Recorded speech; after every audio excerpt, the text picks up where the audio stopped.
champions, giving out their speeches. All these days thought of the least.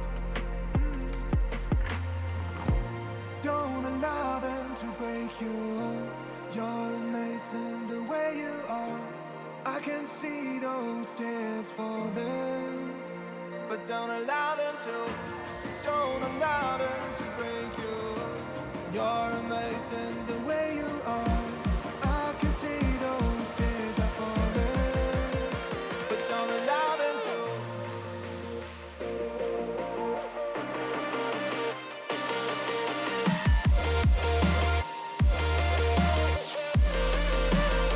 But don't allow them to. Don't allow them to.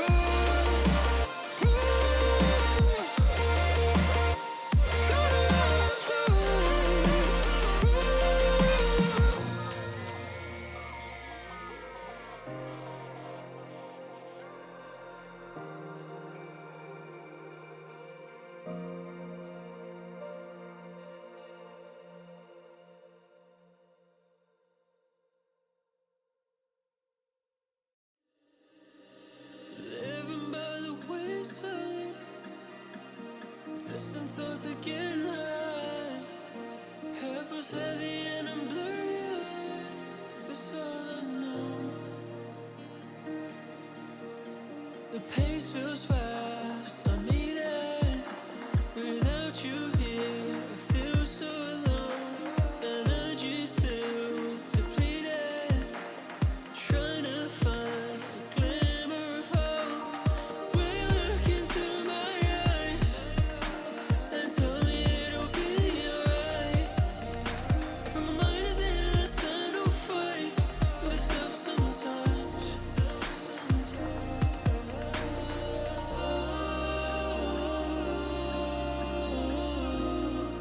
I wonder where you are tonight. I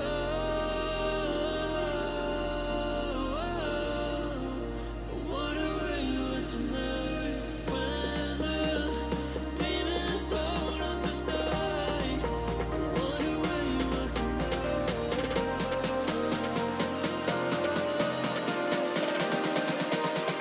I wonder where you are tonight.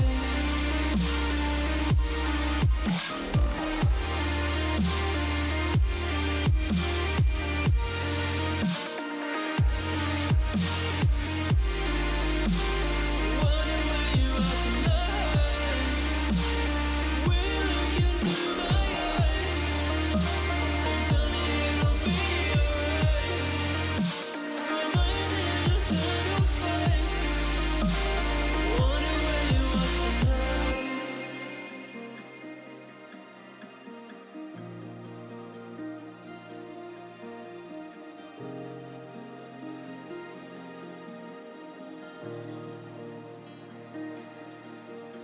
Been focusing on healing my fractured soul from all the harm and pain I once concealed. But the storm has come before the calm. Will you look into my eyes and tell me it'll be alright? For my mind is in an eternal fight with itself sometimes.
Distant thoughts are getting high. Head feels heavy and I'm blurry-eyed. That's all I know. The pace feels fast. I'm eating. Without you here, I feel so alone. Energy still depleted. Trying to find a glimmer of hope. Will you look into my eyes and tell me it'll be alright? For my mind is in an eternal fight with itself sometimes.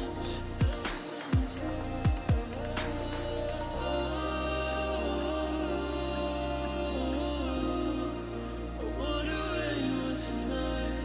I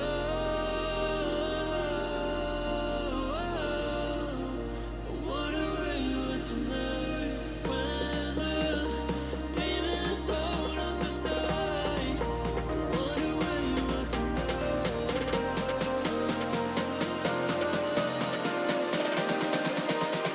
I wonder where you are tonight.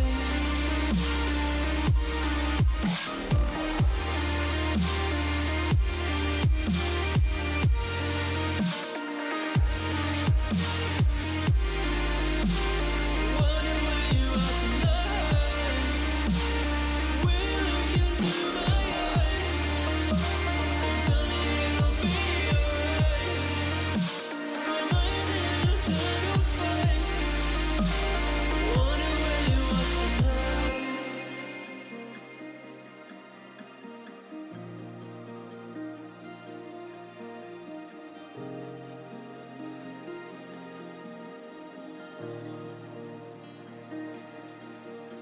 Been focusing on healing my fractured soul from all the harm and pain I once could see then. But the storm has come before the calm. Will you look into my eyes and tell me it'll be alright? For my mind is in an eternal fight with itself sometimes.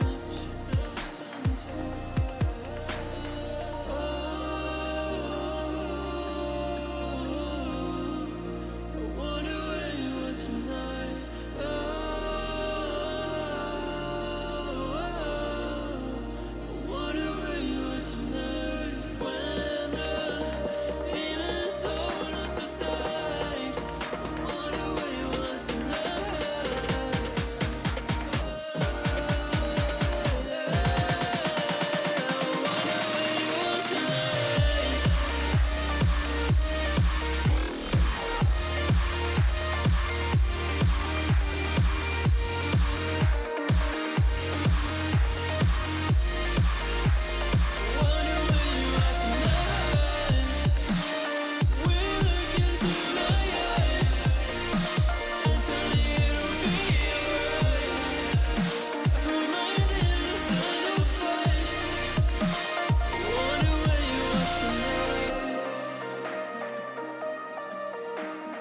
but don't allow them to. Don't allow them to break you. You're amazing the way you are. I can see those tears are falling, but don't allow them to.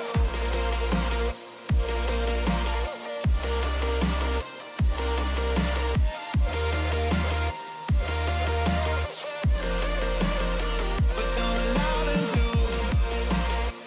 Don't allow them to.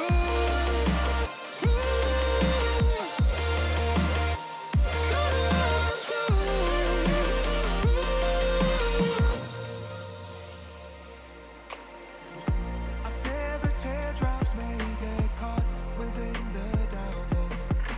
Yet there's never help without relief. Where's all the champions giving out their speeches? All these days thought of the least. Don't allow them to break you. You're amazing the way you are. I can see those tears falling, but don't allow them to. Don't allow them to break you. You're amazing the way you are. I can see those tears are falling, but don't allow them to.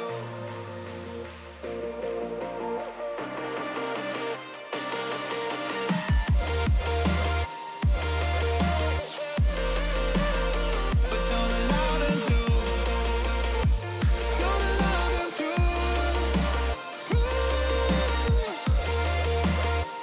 Don't allow them to.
Welcome back, you filthy Valorant casuals, to season 2 of the Collegiate Valorant League, hosted by the Gamers EDU, hosted by me.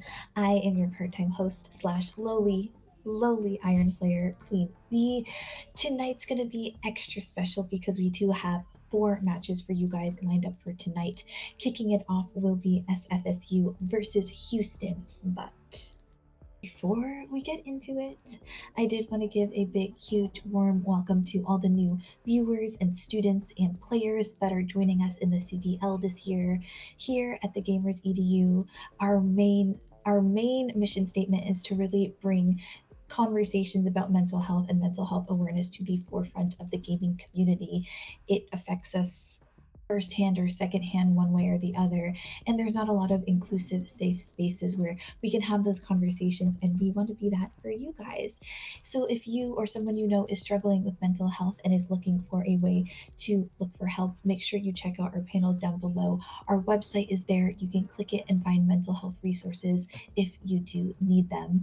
And because they are directly supporting our mission here, I also do want to thank our sponsors, primarily HyperX. Thank you for outfitting the entire Gamers EDU crew in our very own HyperX headsets, but for giving you guys a chance in chat to get your very own for free 99, because we will be raffling off a HyperX headset to one of you guys in chat. The catch is it's going to happen at sometime in the next 4 matches. So you guys got to keep checking in. You got to stick around and see what happens.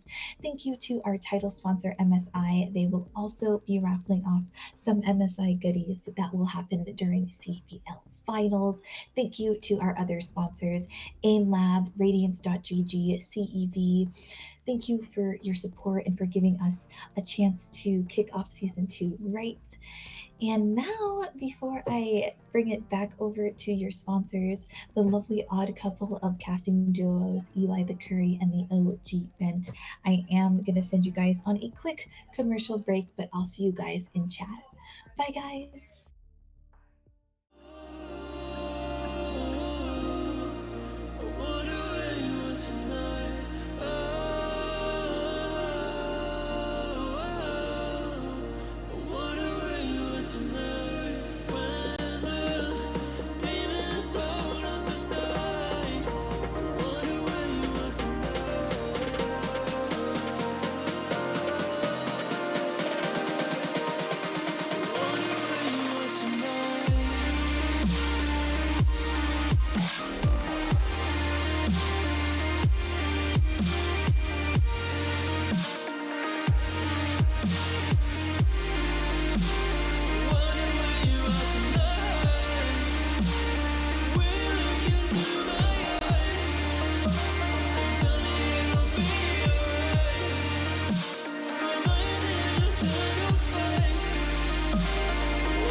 Been focusing on healing my fractured soul from all the harm and pain I once concealed.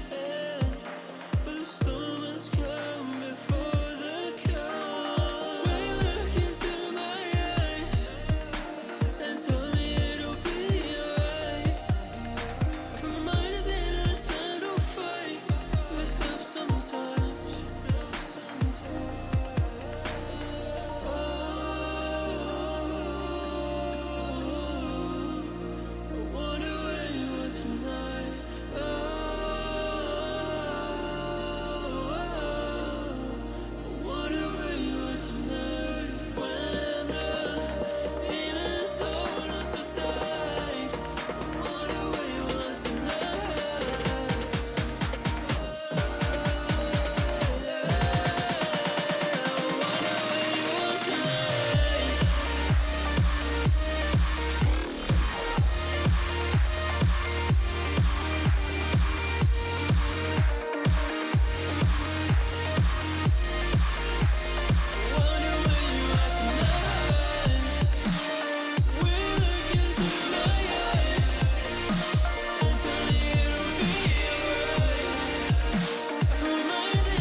something basic. Where's all the mistakes? Making judgments from skyscrapers.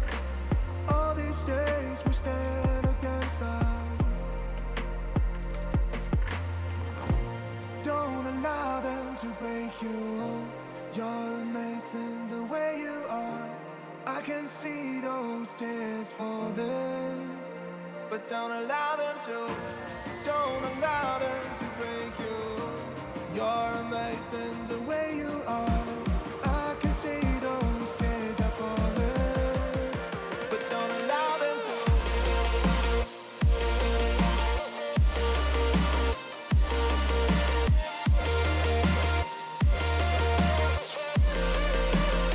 But don't allow them to. Don't allow them to.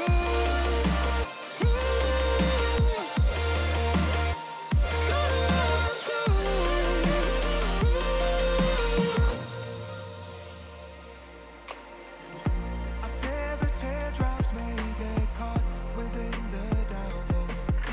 Yet there's never help without relief. Where's all the champions giving out their speeches? All these days start of the least. Don't allow them to break you. You're amazing the way you are. I can see those tears falling, but don't allow them to. Don't allow them to break you. You're amazing the way you are. I can see those tears are falling, but don't allow them to.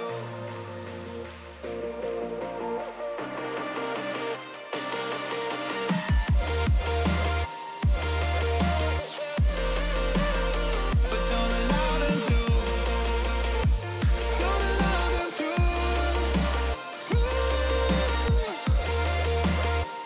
Don't allow them to.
You know I've never felt this weightless.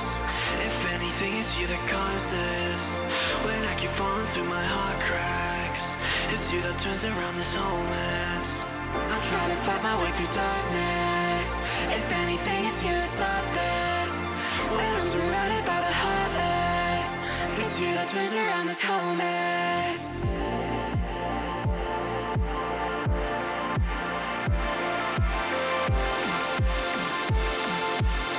It's you that turns around this whole mess.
felt this weightless. If anything, it's you that caused this. When I keep falling through my heart cracks, it's you that turns around this whole mess. I try to fight my way through darkness. If anything, it's you that stopped this. When I'm surrounded by the heartless, it's you that turns around this whole mess.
Living by the wayside, distant thoughts are getting high.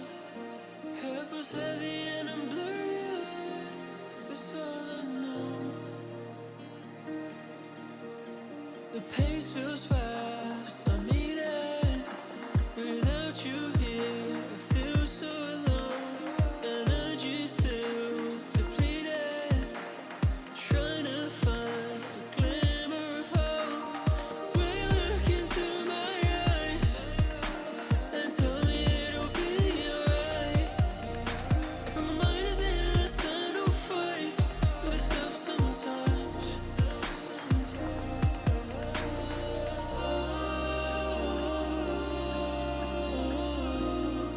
I wonder where you are tonight. I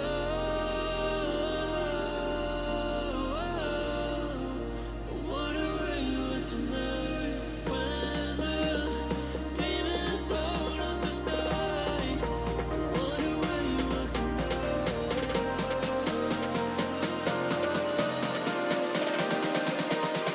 I wonder where you are tonight.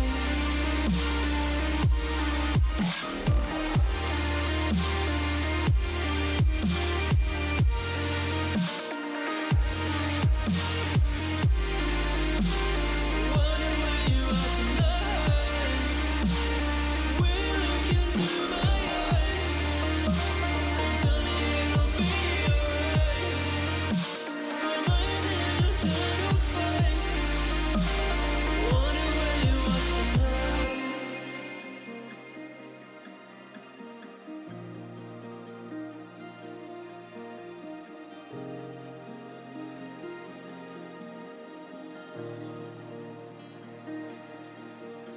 Been focusing on healing my fractured soul from all the harm and pain I once could see then. But the storm has come before the calm. Will you look into my eyes and tell me it'll be alright? For my mind is in an eternal fight with stuff sometimes. I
Welcome back, everybody, to another Valorant night with me, the OG Ben, and Eli the Curly. We're your hosts for tonight, as Queen McRib has already stated that we are the host.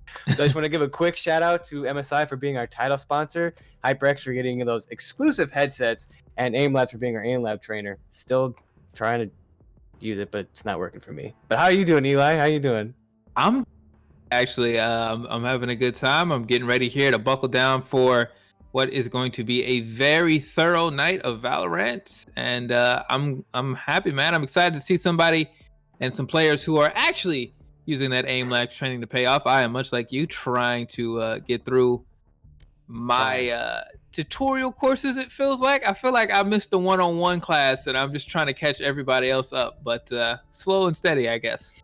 I mean, at some point we'll win the race, right? I mean, I feel like I'm the same boat. I just keep on doing it, and my score is just you still have that right side weakness. It's like, I don't know what else to do to get that better. Either way, that's what I've been dealing with. So what do we have tonight? We have SFSU and Houston going against each other tonight. What do you expect to see, Eli? Well, from these two teams, I'm expecting to see actually from Houston. I remember we saw last week they are one of the new coming squads, and so they are a little bit against the grain of what we're coming to expect. Whereas we saw San Francisco State quite a bit last year, and obviously we're seeing them back again. But they were very frisky with San Francisco State, so I think this is going to be a very exciting matchup between the two teams. Anytime we get one of these returning schools versus one of the newcomer schools, I always kind of like to draw the parallels and how different teams approach Valorant and how different teams are taking advantage of the meta or different weapons or positioning strategies.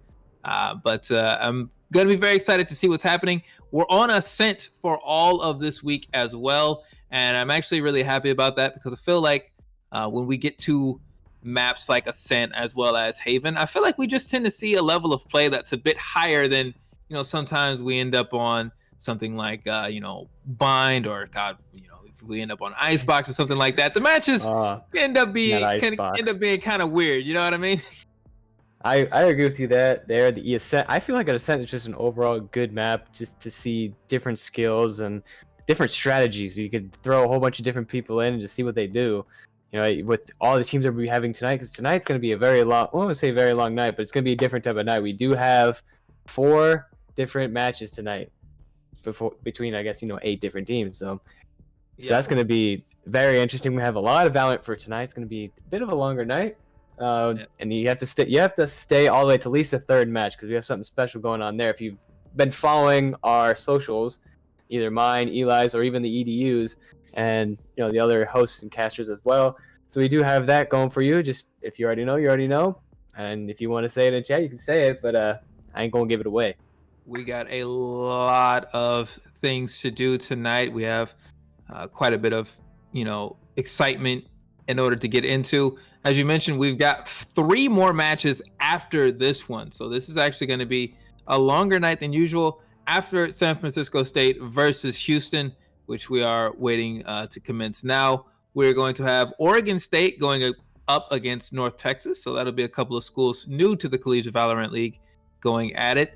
Following that, we will have Texas A&M, a new coming school, going up against California State University Dominguez Hills, a returning school. And then at our main event of the night, if you would, we are going to have Cal State Long Beach versus Cal State Fullerton. That's a couple of returning schools, but that is definitely one that I'm looking forward to getting into. Long Beach has a very dynamic side, and Fullerton always brings the hype. So I'm looking forward to seeing that match. Are you already going to be voting for Long Beach because of the vicinity?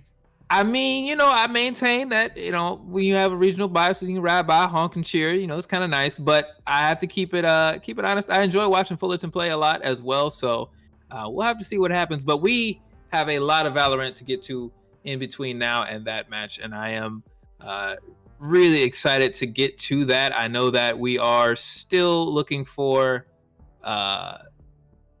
a couple of more players from Houston's side to file in so that we can begin, because we know y'all are not here to watch us two talk. You're here to watch Valorant, and we want that for you.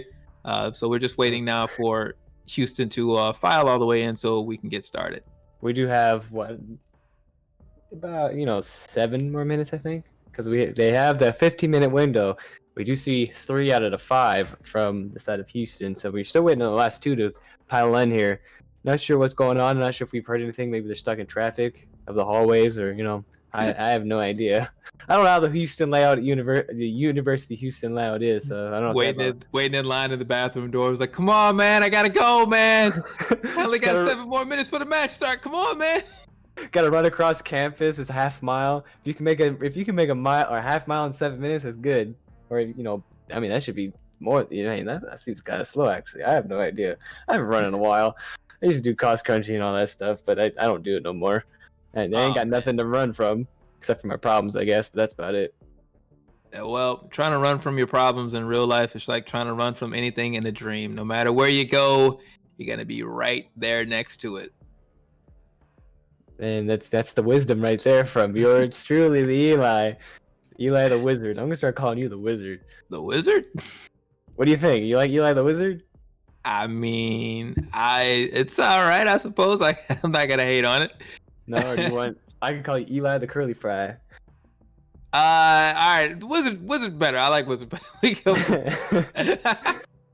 Now I'm talking about curly fries. That makes me hungry again. Oh, Ben, you've gone and done it to yourself, haven't you?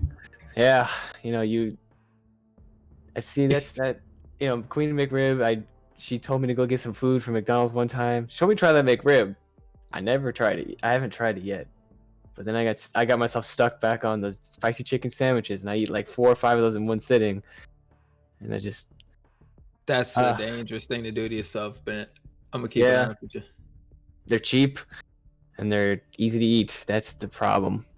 I here at the Gamers EDU and Collegiate Valorant League, we do not condone gambling unless you're gambling your channel points on the predictions of the match tonight. But I would say that when I was younger and less mature, I definitely used to buy way too many McChickens, and I would like gamble with my best friend over McChickens. It was the betting system we had. You ever replace currency with McChickens? I have never replaced currency with McChickens, but I mean, there has been food, like sweets or lollipops or what else, like Sour Patch Kids, a whole 5-pound of Sour Patch Kids, for like whatever. You got my cavity aching just saying that.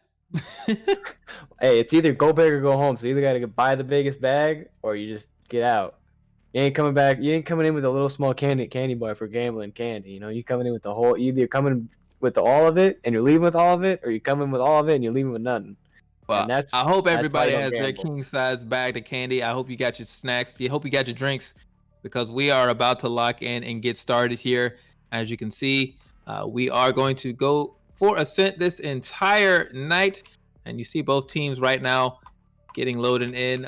Houston did win the coin toss before the match, so they are going to be electing to defend first, and that will put the University of San Francisco State on the attacking side to begin with, as we see these teams loading in right now. Not quite all the way locked in, but I would not imagine we'll see much in the way of surprise off of these initial picks.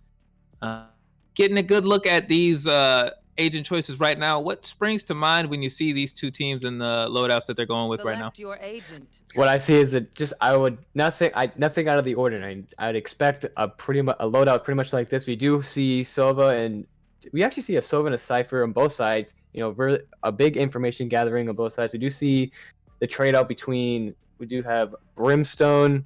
I'm trying to think, trying to see where the difference, because we do have a Brimstone on one side and a Phoenix. So we're going with more duelists on one side, rather an initiator and a defense on the other side. So I mean, we're gonna see, how, especially as we do see them attacking first, San Francisco attacking, especially having that initiator with Breach, and then we have, just the double duelist defending already, starting off with Houston. So we'll have to see how that turns it around as well. See how the Breach can really go in with those flashes and really, use that Quake to get multiple people in one hit. Yeah, and we've seen, I remember last week watching, we've seen Breach used very aggressively in a way that kind of makes him feel more offensive even than Jet or Raze or even Phoenix in some cases, just because of what you can do with his utility and the way that it can open things up for your Jet as well. So we'll see how San Francisco State plans to use that. We'll see the coordination between DK, Datara, and the others as it plays out. Whereas on the other side, you mentioned a bit more of a classic representation, I would say, for the CVL, which is funny because Houston is a new coming school. So you would think that they would play a little bit differently from what we usually see, but they are rocking that traditional loadout: Silva, Cypher, Omen, Phoenix, and Jet. You see this pistol round begin. And it's a slow pistol round. Usually we see a lot of these pistol rounds start off just with, we do hear some pop shots coming off from the side of, gosh, I'm just blanking right now, but we do see some shots coming off the side of Pizza's, that side. And, no one's really pushing just yet. They do send out, of course, we did say pop shots and some utilities here and there to find out where the information is coming from. But overall, it's a very slow push. Yeah, it's very, very patient right now. To begin with here, obviously, if you are Houston, you don't want to ruin your defender's advantage too quickly. If you're San Francisco State, looking to find something. As you see here, Koi. I'm going to get that Marley kill.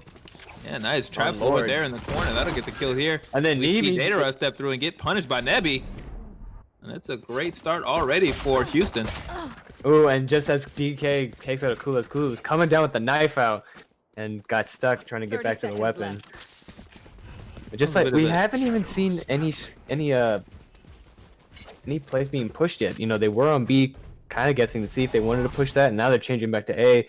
With Houston still having that 4-3 agent, advantage right now. See right there where Eric Albelson able to get the tag there. The information comes through that the push is going to A. All the same, it's a trade out here as DK tries to get the plant down. He's close to it, but he gets shut down there by Mon, who gets a couple of easy kills. Oh, Mon just cleans it up, just gets the 2 kills as he was planting. And we do see Houston starting to go with some Spectres now. They're starting to already starting to invest within the second round. You don't see that too often. You don't see too many teams investing already into the second round. You usually see 2 or 3 pistol rounds go through, and then they'll start investing. Well, the way that the match was played, or that round was played, I should say, I wonder if that's just a cue for Houston to think maybe we can be aggressive here. Maybe we can push up if we have the weapons advantage and take a little bit more of an aggressive posture. As you see here, Kula hitting around the corner there. That is a fight that's a little bit dangerous, I would say, for the Spectre here, because you got to be wary of headshots from these pistols. The Spectre's kind of, spraying down a little bit more as we see Koi looking to push all the way in, but it's a very, very passive approach once again. I would assume Koi would go for a flash. There we go. Koi coming out with the flash to see if this goes around. Gets 1, gets 2. It was Nebby on the other side who took out Clashin and Datara, who was able to take Koi, but as you can see, it's 4v1. And so the work here now, as Mon cleans up with the last kill, going now into 2-0. Was a great investment there, getting those Spectres. As you said, Houston probably saw the opportunity to stay aggressive, and just like that, they bought in. And we already see San Francisco with assault rifles, a full buy actually, just assault rifles and full armor, going against Spectres, mostly Spectres and 2 Buckies. Yeah, well, they're gonna be able to grab. They're gonna get kitted up again. If they lose this round, they'll still get another loss advantage. Of course, you don't want to have to spend all of your money in any given round as things get kind of out of hand on that. But you can definitely feel that sense of urgency from them. Whereas on the side here from Houston, they're actually taking an eco round here. Not gonna try to overinvest, because on their side, if they overinvest everything and then lose this round going up against the rifles, their money is in trouble for the rest of for another 3 or 4 rounds. But we've seen it snowball into a team basically never catch back up if they overinvest on this 3rd round. So not surprised to see this here from Houston, and not surprised to see San Francisco State once again being very, very cautious with the approach. As you see that drone there from Dynasty, you have to wonder if he saw the shotguns and maybe relayed that information, and maybe this is another reason why San Francisco State is being so patient, because they know these short corners will be very dangerous even with assault rifles. As Koi shows what we're talking about. Koi goes for a second one. Down, B. There it is. And there goes the flash as Nebby takes out DK. What a wonderful bit of coordination there. And just like that, 3 members of San Francisco State falls. The Gators in disarray as Clashing goes to get the spike, and now maybe trying to vacate back towards the A site. And They're gonna have to leave Dynasty behind as they fall. And then Now Clashing is stuck in spawn. And just as, you know, they did invest with it all into those assault rifles, they are picked up by the side of Houston, now having all assault rifles. So that's, they didn't even have to buy it. They have the advantage now with having more money, now having assault rifles as well. So we're gonna probably see a couple save. At least this, we are seeing a save round from San Francisco. Might even see another save round depending on how it goes. Yeah, this is kind of devastating right now for San Francisco State. You see Houston basically wins a thrifty to go up 3-0.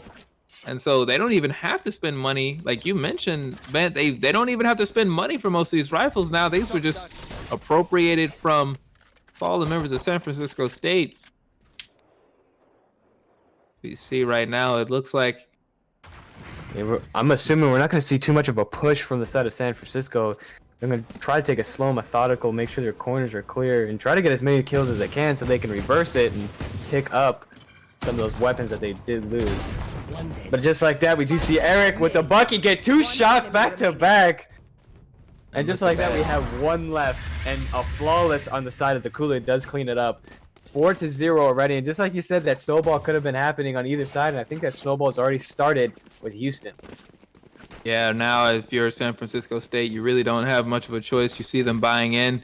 They had to save that last round. They had to kit up. But the trouble has been, regardless of whether they've been rifled up or it's even been pistols all, they have not had a strategic plan in place to challenge the University of Houston.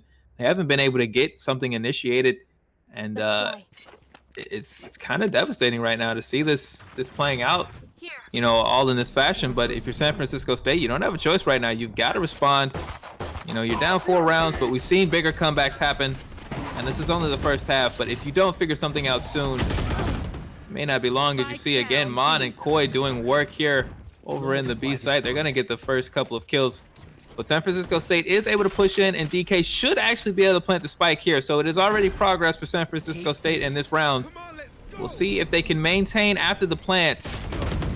Oh, and just like that, I thought it almost looked like a Koi was going to be taken out, but he went through that cyber cage and Akula had his back. We do see Akula going for that defuse.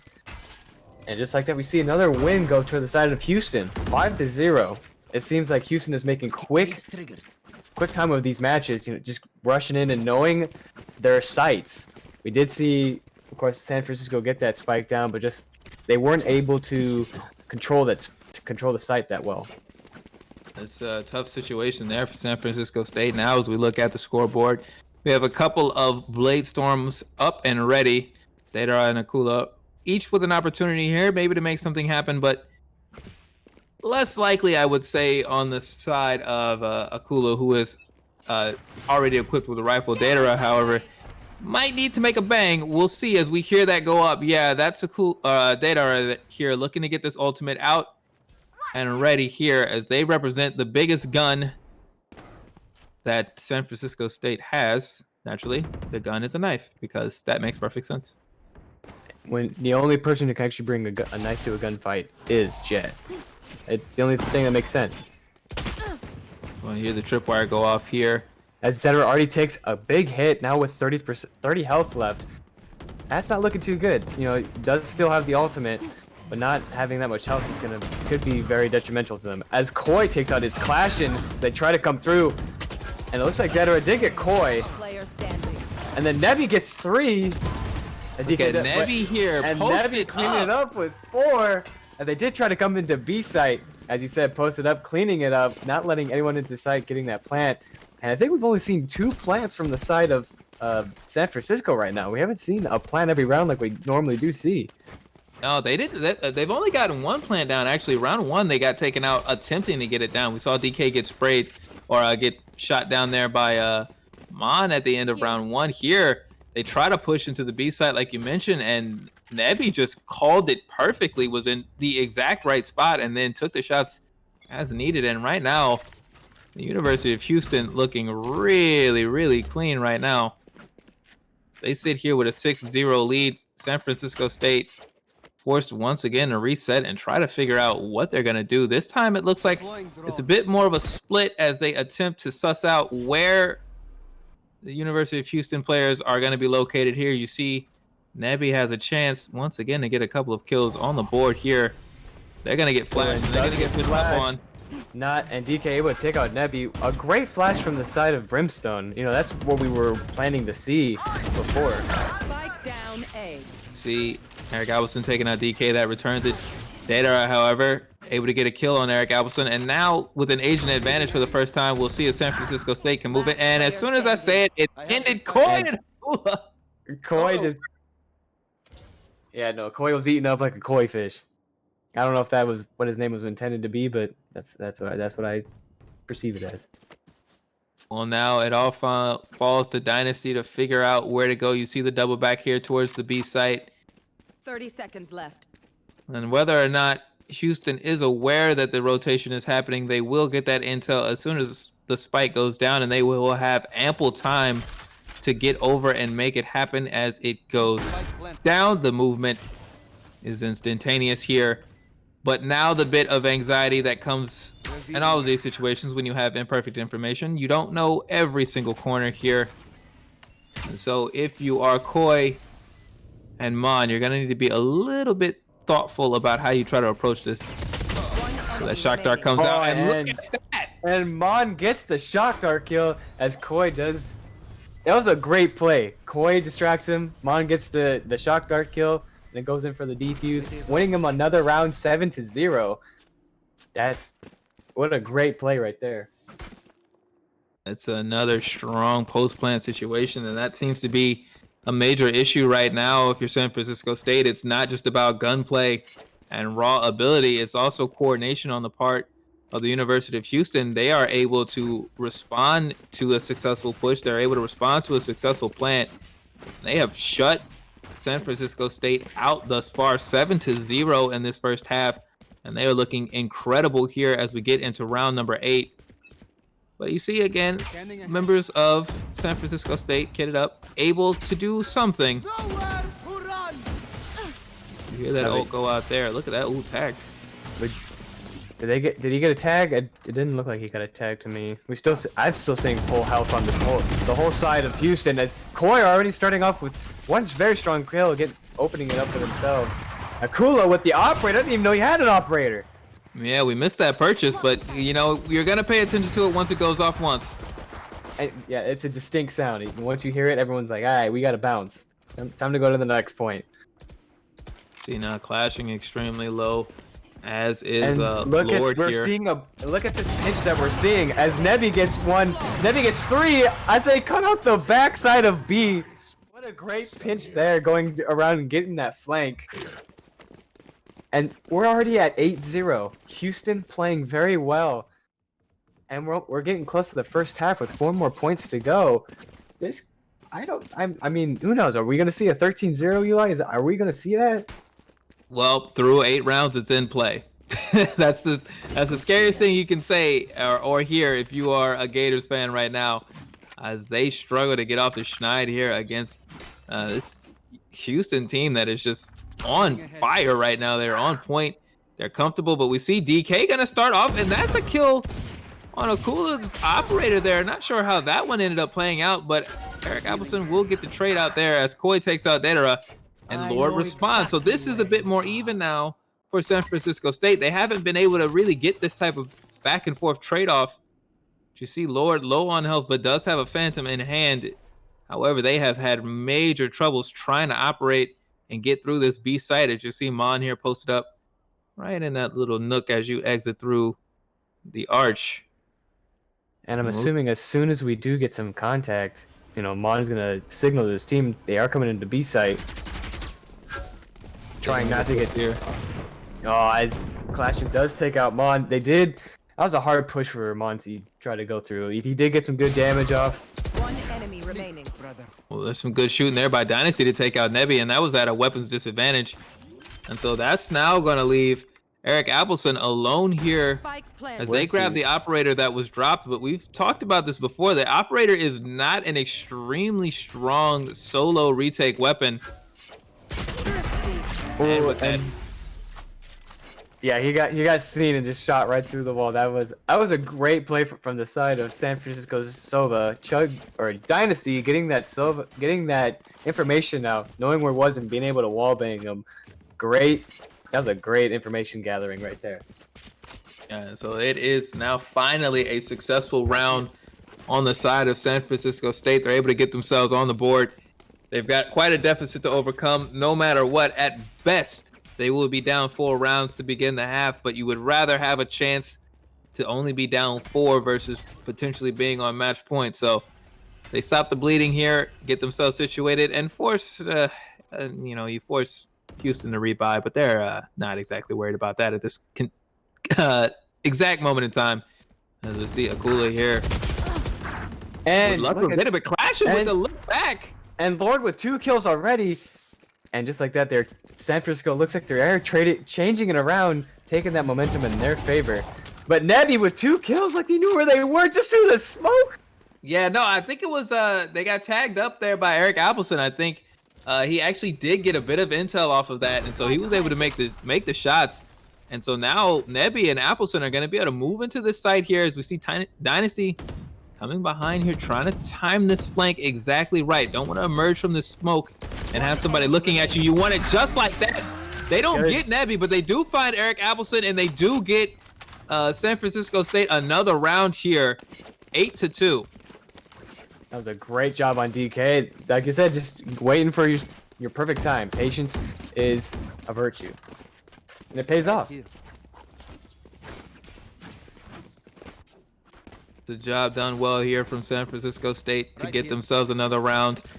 It seems like whatever bit of frustration or whatever bit of hesitation they had to start out, they have shaken it off and gotten themselves into a good spot. We've seen a much more consistent effort out of them. We've seen a lot more trade outs 1-to-1, the type of things that you look to see, especially when you're pushing in here.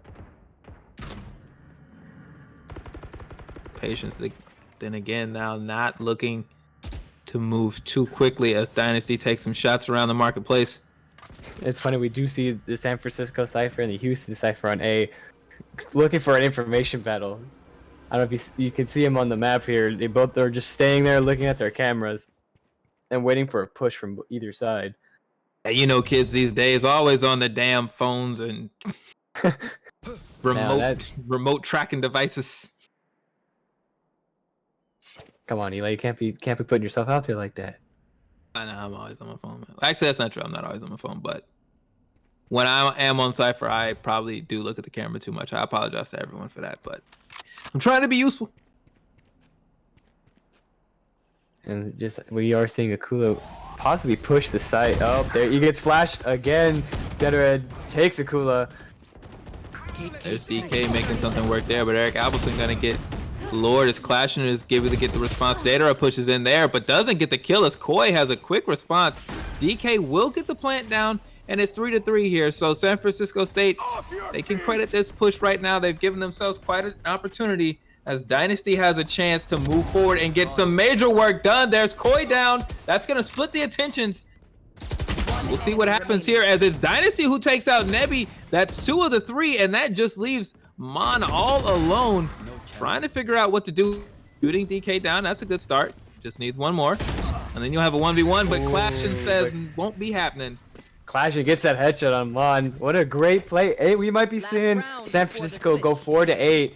That'd be great to see a comeback from San Francisco going already from 8-0, now 4, possibly 4-8. I mean, they could even come back and win this whole thing. It's definitely in play. It's definitely in play. Like I mentioned, we've seen bigger comebacks, and I think one of the things that happens when you kind of reset the momentum like this, you get yourself familiar and you just remind yourself of what you're capable of. If you're at San Francisco State, you have to remember you're here for a reason. You're not, you're not just here to get bullied and pushed around. So sometimes you just got to come ready to play. As we see Datara with that Blaze Storm up. DK gets the kill here on Akula, and Koi gonna spray down there, takes out Datara, so their ultimate is now off the board. Koi with 3. My goodness. And that's the spike down, as well as Eric Appleton takes out Clash, and well, this half looks like it'll end the way way that it started with the University of Houston in a dominant position. Switching sides. And just like that, it was what we were expecting, a 4-8, now 9-3 on the side of Houston. This, and we, like you said before, we have seen him come back from this type of a deficit. This could be possibly, I'm going to say it, the 9-3 curse. Well, I'll be honest with you. Regardless of how many comebacks we have seen, I would always rather be up 9 than being down in this situation. But you have to be careful if you are Houston. You don't want to get overly confident. You don't want to just assume you'll be able to take 4 rounds here or there. You've got to be very patient. You've got to capitalize and execute all the way through. All the same, they are in a great space here. But I'll be honest with you. We've seen offensive struggle here, and we've seen what happens when a team looks great on the defensive end, but they're not able to make it happen, as we see. And Kula get the kill. Just rushing in with the kill. That was a great play from his side. Yeah, all the same, that was only 1 kill versus 2 attained, so it is a disadvantage here for Houston, but they are in the site, and we see Lord there get the kill on Akula, so now it's going to be 4-2. Enemy remaining. Datara takes out down, B. Mon Nebi all alone now. You see, then they take out DK, but there's Datara getting their 3rd kill. They're going to tag the ground. They're going to pick up the 3rd kill and get this win here for San Francisco State. So now they get to start the second half off with the advantage. Have a chance to maybe start pulling this closer and closer. Like you said, Ben, it starts with the pistol round. You get that. Maybe you've got an eco advantage for the 2nd round. You win that. Who knows?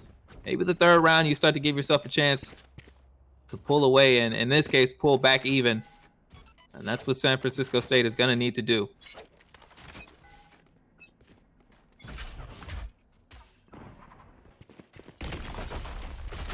And they are already rushing in, but Akula does get Quake there, trying to go into the site. As Dynasty does get Koi, a very strong opening frag right there. As then Clashing gets Nebi. 2 really, top fraggers here. And then clashing with another one, Eric Appleson, as DK is just taking damage out, getting that door down. But Lon able to turn around on DK. Yeah, had to reload the entire thing, but it does not matter here for San Francisco State as Dynasty and Lord get another couple of kills. They get another round on the board, their 3rd round in a row, but now we are inching closer and closer to these gun rounds, as you can see. This time, the University of Houston fully loaded for bear. You see the heavy armor. You see the rifles on deck. The utility will be there. For San Francisco State, it's more of a save as they're not really ready to fully invest in all this. They really can't afford to lose out here, knowing that they are still too close for comfort as far as that 13 point. But you see Data are now pushing up. They're looking to get aggressive here. That smoke goes out a bit wide, and they do get punished for that. But on the other side, DK takes out Nebi. So even though it's a bit of a haphazard rush there, the disadvantage is not as extreme as it could be. But, then Akula shoots DK, and now the A site opens up here for San Francisco State. And now the defense. Now look, we do see the attackers now have to, try to take this site back. Or getting the site, the defenders have to take it back. My bad. Mixed up my words there. So, all right, Ben, no worries. You can see Dynasty now trying to get the shock dart out. Get some information. It goes a bit wide here. The drone will do a little bit better. We see Lord trying to set up. Get that cam info out. They're going to pop through the smoke here. And, look, there's another smoke. Yeah, as soon as you try to go through summer, there's always a smoke. That's what I've learned playing Valorant. There's always a smoke in every door you want to go through. As attackers winning, as Akula ends that round with 3K. Now it's 10-5. As I have seen San Francisco come back for 2 rounds already. So I have to see if they can keep this momentum or have Houston broke this momentum that San Francisco has started in this 2nd half. As we see right now, the loadout coming through. It looked like we may have seen an Odin bot. It flashed on the screen briefly, but I do not know if it's going to be a full commitment. That would have been out of the side. San Francisco State was loading up for that. We're not too sure about it. As we see Akula's there. It's Blaze Storm. Not really going to want to challenge these corners here with the shotguns out. I don't know if Akula knows that there are shotguns out, but they made a smart decision here. Don't really want to go up against that judge in a close range fight. Yeah, you're going to lose definitely if you go up against that judge. But that judge can get you a headshot as well. you get a headshot with the Judge, it's over. And you got already 2 more shots coming out as soon as you know you got the headshot. See DK get the kill on Eric Appleson, gonna push them back, and that's Akula now getting the plant here. So the action happens, but it's all according to plan here for Houston as they push into the site. Akula's got that Blaze Storm up. They get the kill on Datara, and now they have an agent advantage as San Francisco State is forced now to come around, and Akula is representing a massive threat with that Blaze Storm still up. See Koi coming around on the other side. It is an aggressive post-playing strategy for Houston. They are not waiting on their laurels. Ooh, and this Koi gets flashing. Last player standing. As Lord picks up the Vandal, dropping the Judge. Attackers winning 11-5 now as Koi did end out that round. That is something that I don't feel like we see very often in the CVL. Right after the spike went down, instead of kind of retreating the situation or retreating to angles and areas of defense, Houston basically used the spike as a trap, as a lure, as they fanned out to get around and just pinch down on San Francisco State, maybe feeling like they could put their foot on the neck of San Francisco State and really try to get this done with quickly. And it worked out in that round. We'll see if they're able to set something similar up here.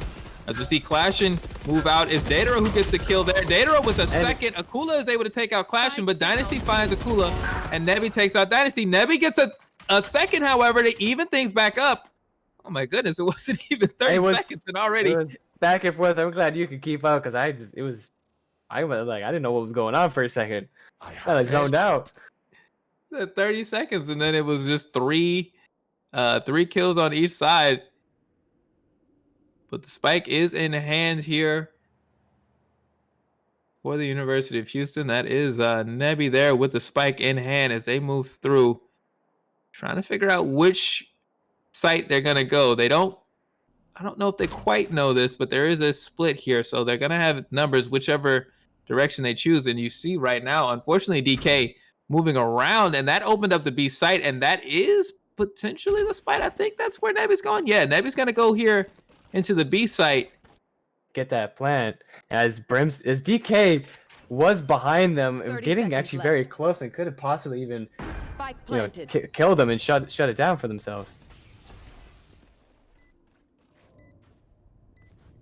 You know what the reset will be. DK gonna pop out early, and Nebi with the wonderful flick there gets their third kill of the round, and that leaves just one left. Lord Mon gets Lord just through the smoke like he knows where he was.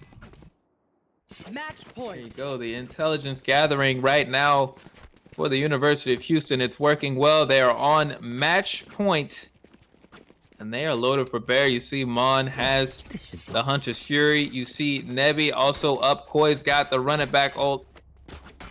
And Eric Appleson not far off as well. It'd be pretty simple to get that. You get an ult point here. Maybe you get the kill or even the spike plant. You're able to get that that Cypher ult out. And at that point, given the aggression we've seen from Houston, you know they would love to get it happening. As you hear Koi's run it back ult come out, immediately the flash goes through. But Dynasty is able to shut it down and then get the kill on Akula.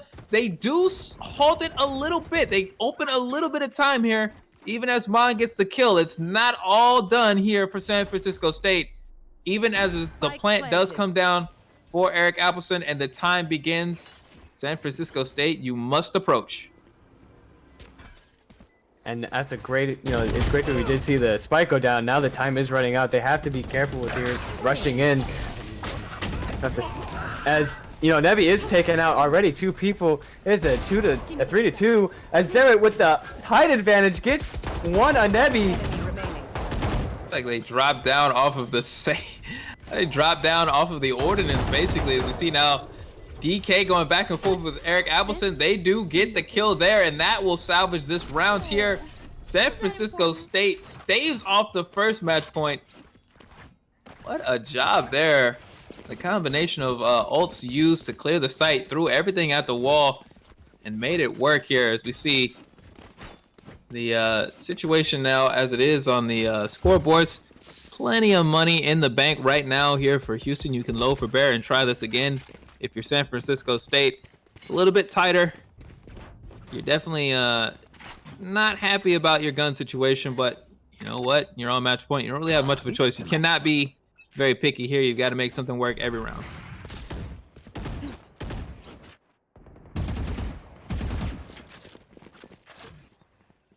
This shot's coming out here, but it is not quite an opening of action as Koi makes their way slowly around.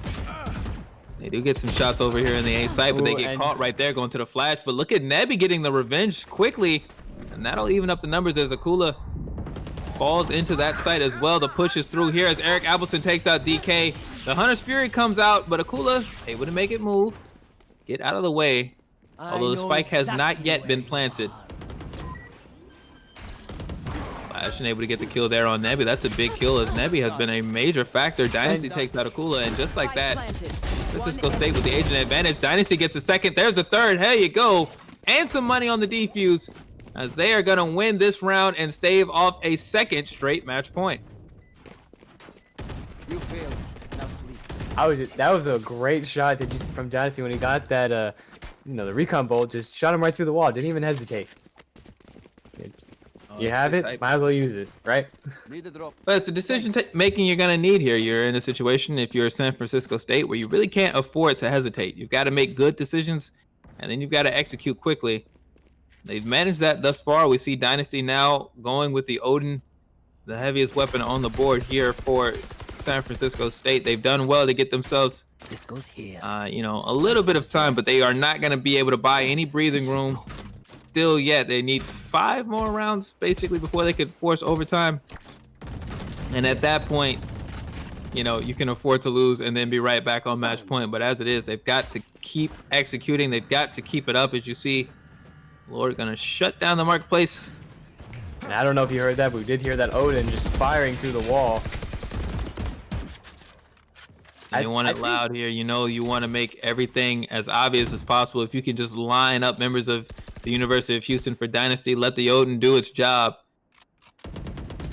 That is the plan, but it's Koi who takes out Clashin. And you see Nebby with the smoke going down. There's Dynasty with Akula and Eric. Now Koi's going in there. Koi. And Koi gets taken out. Oh, buddy. Never saw it coming, unfortunately. Take flight.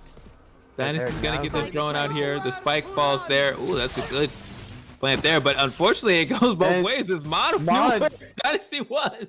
Just takes him out as Nebby is now going for the flank. Just gonna see these two out in the open. One enemy Ooh, remaining. does not able to get the kill, but does get the damage. Last player standing. K2, they got a 1v1, but it's Eric Attackers Appleton. win. With now 13-7, To be done. and San Francisco did a great job coming back. It didn't look so good for them in the first half, but they fought to that bitter end. It's so great to see as Houston does take the win. What a great match, huh, Eli? Yeah, that was kind of frisky there at the end. DK had a chance there, needed one more kill in order to get that, but unfortunately it was a slow start that spelled the doom for San Francisco State. They were not able to get back into it. You see Nebby and Koi each just hatting up and going buck wild. 25-11 for Nebby, 20-13 for Koi. And it was a great performance for them. For the other members of the University of Houston, they filled in where they needed to and they got the job done.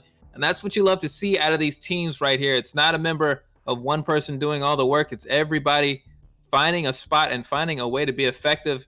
And for the Cougars, that resulted in a 13-7 victory. And this our first of 4 matches on the night. So don't worry if you feel like you still want to see some more Valorant action.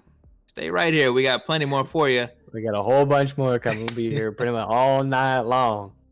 Absolutely. We are going to take a quick break. Before we do that, we do want to thank our partners over at MSI, the folks at Clear Eye View, as well as the California State University Entertainment Alliance, AIM Lab, HyperX, Ritual Motion, and Radiance.gg for all of their help and assistance in getting us set up for season number 2 of the Collegiate Valorant League.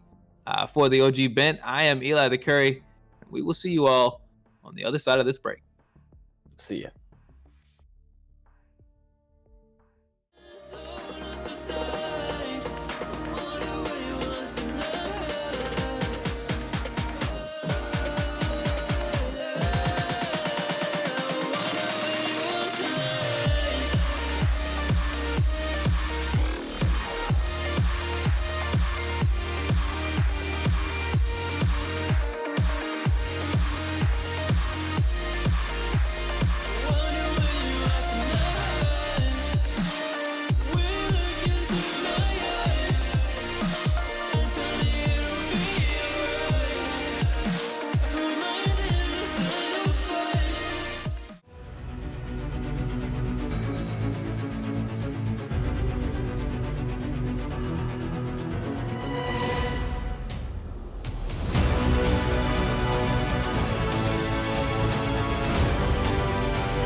Feels heavy and I'm blurry.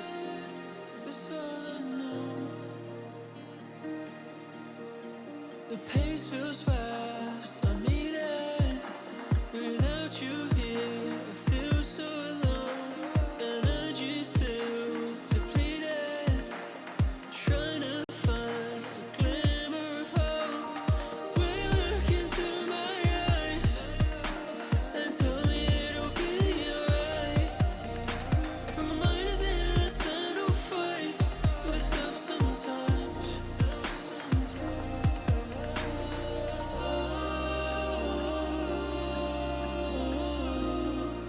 I wonder where you are tonight.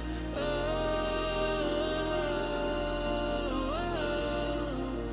wonder where you are tonight. When the demons hold us so tight. I wonder where you are tonight.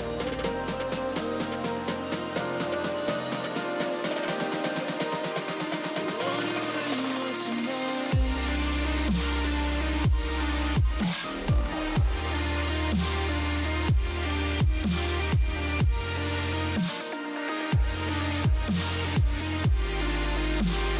Wonder where you are tonight.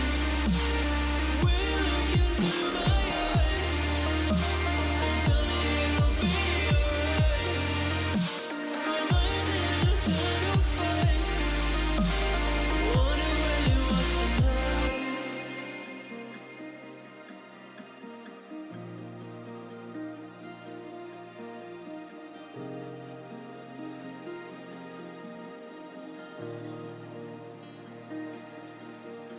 Been focusing on healing my fractured soul. Welcome back, you filthy Valorant casuals, to Season 2 of the Collegiate Valorant League, hosted by the Gamers EDU, hosted by me. I am your part-time host slash lowly Iron Player, Queen B. We have 3 more matches lined up for you guys tonight, the next one being Oregon State Black versus UNT. But before we get into the Valorant carnage, I did want to stop and give a big warm welcome to all the new players, viewers, and students that are joining us in the CVL this year. Here at the Gamers EDU, our primary goal and concern is to bring awareness to mental health and mental health issues. We want to be able to be a safe space to start those conversations because mental health issues affect us either firsthand or secondhand. They affect everybody. And there's not a lot of inclusive spaces where you can talk about that. And we want to be that for you guys. So just a big, huge welcome to everybody new and everybody old who is joining us once again. And because they're directly responsible for supporting us in our mission, I do got to give a huge shout out to all of our sponsors. Thank you to primarily HyperX, our exclusive headset sponsor for the CVL. Thank you for outfitting not only the entire Gamers EDU crew with our very own HyperX headsets, but for giving you guys a chance to win your very own for free 99 during today's stream. At some point within the next 3 matches, you guys will get a chance to win your very own HyperX headset. So make sure you're checking in and you're sticking around because you won't want to miss that tonight. Thank you to our title sponsor, MSI. They also will be hosting their own raffle during the CVL finals for a MSI laptop. So you guys aren't going to want to miss that. And just a huge thank you to the rest of our sponsors that I didn't mention before: Twitch Student, Team IQ, CEV. All of their info is down below in the panels. You can find exclusive discount codes and offers made exclusively for our family here at the CVL and our family alone. And now, before I pass it back over to your lovely casters for the evening, Eli the Curry and the OG Bent, I'm going to send you guys on a teeny little bit of a commercial break. I'll see you guys in chat. Bye, guys.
you know I've never felt this weightless. If anything, it's you that caused this. When I keep falling through my heart cracks, it's you that turns around this whole mess. I try to fight my way through darkness. If anything, it's you that stopped this. When I'm surrounded by the heartless, it's you that turns around this whole mess.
Where's all the lovers with the side?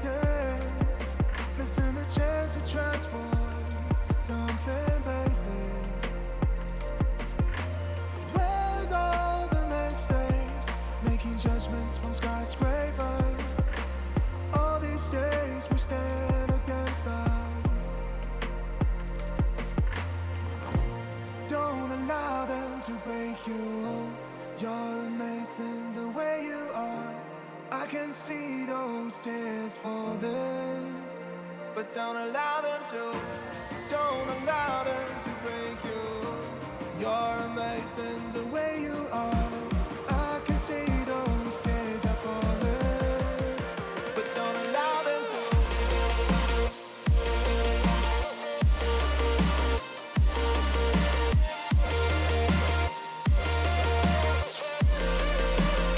But don't allow them to. Don't allow them to.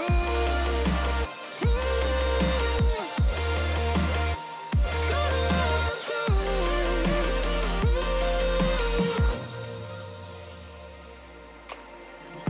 I fear the teardrops may get caught within the downpour. Yet there's never help without relief. Where's all the champions giving out their speeches? All these days thought of the least. Don't allow them to break you. You're amazing the way you are. I can see those tears falling, but don't allow them to. Don't allow them to break you. You're amazing the way you are. I can see those tears are falling, but don't allow them to.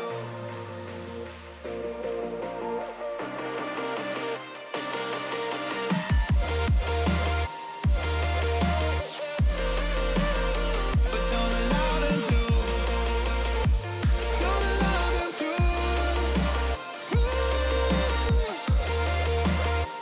Don't allow them to.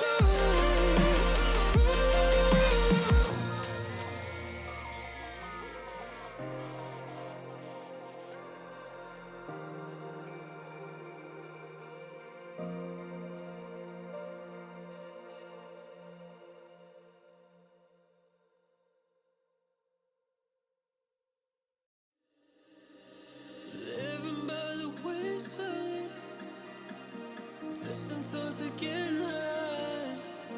Head feels heavy and I'm blurry-eyed. That's all I know. The pace feels fast. I need it. Without you here, I feel so alone. Energy still to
And welcome back for our second match of the night for the Valorant League. Tonight we're going to have Oregon State versus North Texas. As we are loading in everyone here, we just want to give a quick shout out to our title sponsor being MSI, exclusive headset partner being HyperX, and our AIMS partner being AIMS Lab. So we want to say a quick thanks to you guys, and thank you guys for coming back for our second match of the night.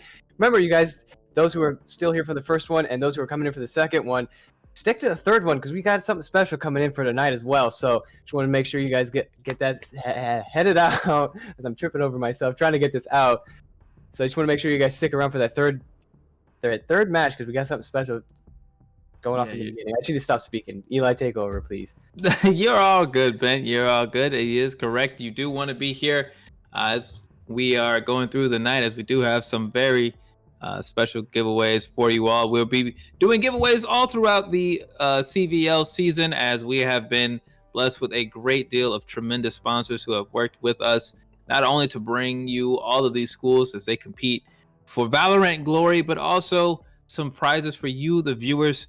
We know there are quite a few fans and supporters of players and the schools here in the chat, and we do always appreciate that. Reminder, however, of course, just as a matter of conduct, here at the Gamers EDU, we do appreciate some good trash talking, but we will remind you, talk trash, don't be trash, as our lovely Monarch Queen V would say. I'm sure she said it to you all already, but just in case you need some reminding, as we are about to get underway with our second match of the night. This time it will be Oregon State versus North Texas. We just saw the University of Houston look very strong on Ascent and their victory over San Francisco State. You got to know, Bent, both of these teams would love to follow in those footsteps, take out the other team and look really strong the way that the University of Houston did earlier. I was gonna say they probably want to be on the side of the winning, not on the receiving side. Just definitely don't want to be the team that loses. I mean, all these teams have come so far, especially coming from preseason of CVL, fighting every weekend and week out to get that invitation to CVL. So here we are seeing it now, starting to see all these skills and all the strategies really blossom into fruition. This is where we're seeing them shine finally. Start after we're here in a couple of weeks. We're starting to see the real strategies come out, seeing all the cards being laid out on the table. This is where people are starting to fight for glory. Guts, glories, honor. This is where it is. That's what we believe in. Guts, glory, honor, and calling out your dang drones when you use them, man. Just gotta try to hit somebody. Tell me when you see somebody around the corner. Don't let me step around the corner and Bucky's there waiting to say hi to me. I don't want to be like that. Help me out, man. Or that judge ready to slap you across the face is the law. You know what I mean? All right, here we are going to be getting underway once again. As we mentioned, all matches today will be played on Ascent, and every match will be first to one. So we're going to have some relatively linear games. Not going to take too long as we see the teams loading in. It is going to be North Texas to defend with to begin, as you can see them over on that left side. And on the right side, it will be the Beavers of Oregon State going on attack first, as we see the lock-ins right now for Oregon State. They're looking to get in pretty quickly here. We see Dragonfly with Killjoy, Rio on the Sova, Series with that Phoenix, Neon on the Rays, and Custard here with the Omen.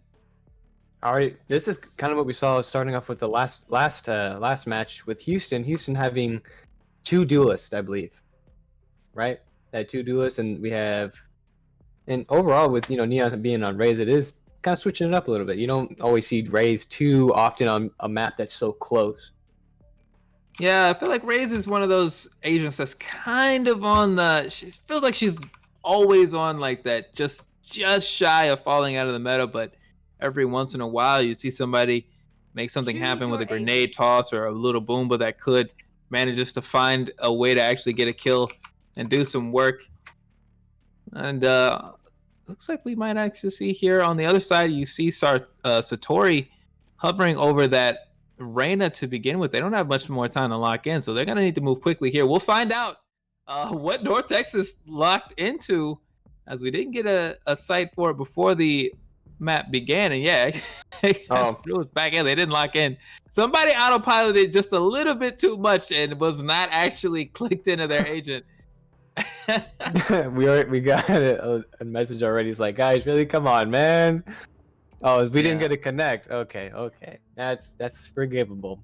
Yeah, it happens like that. That's unfortunate, but looks like we can get that rebooted up. We'll try again.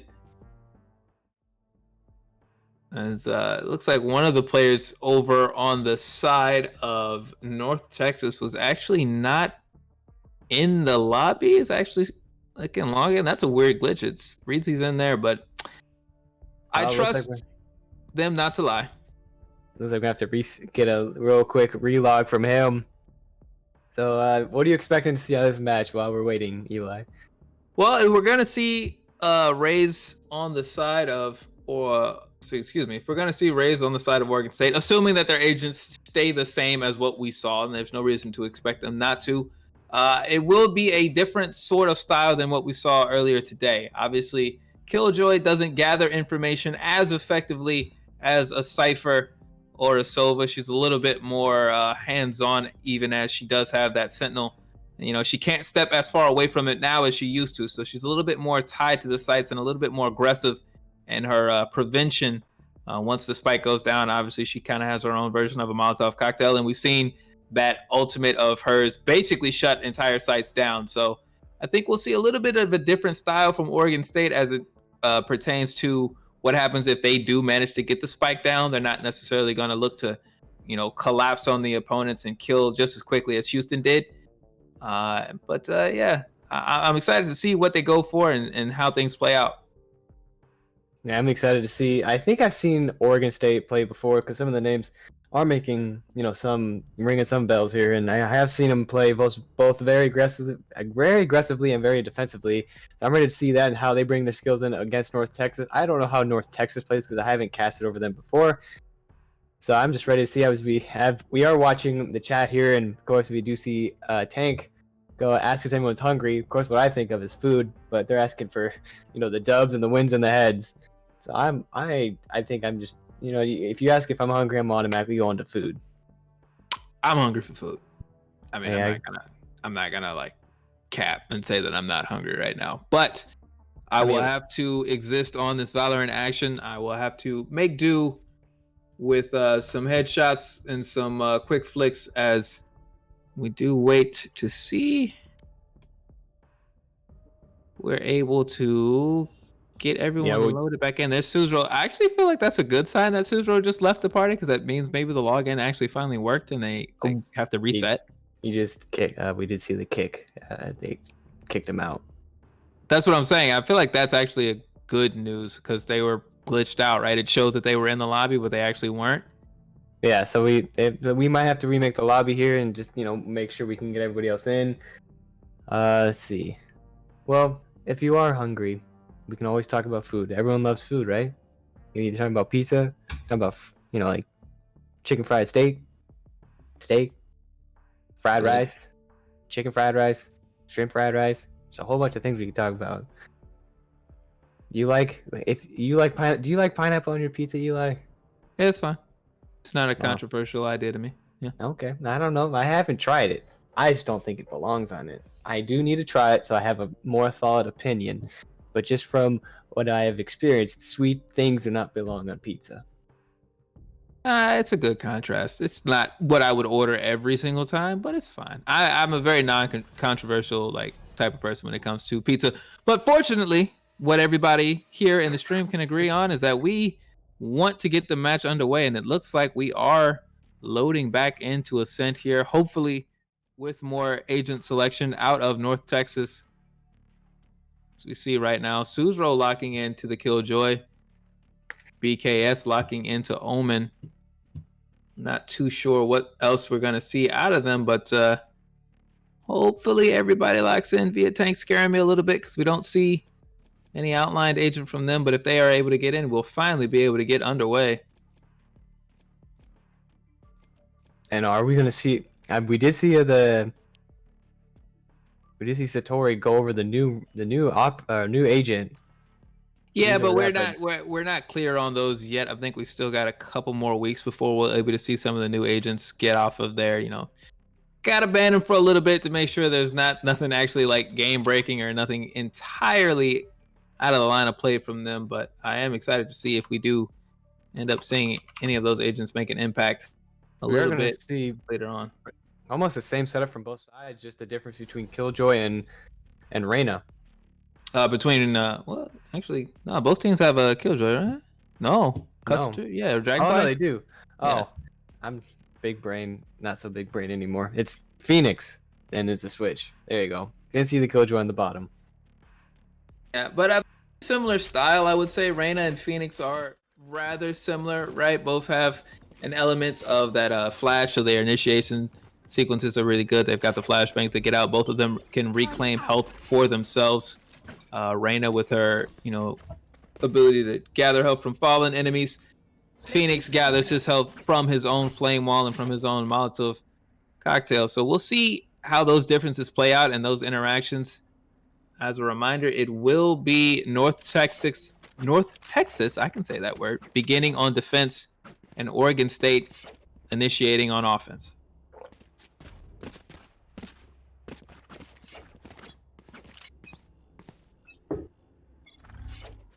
Yeah, just like that, Neon is gonna be looks like to be the first one up there, but Killjoy trying to initiate some first kills here, not being the initiator type at all.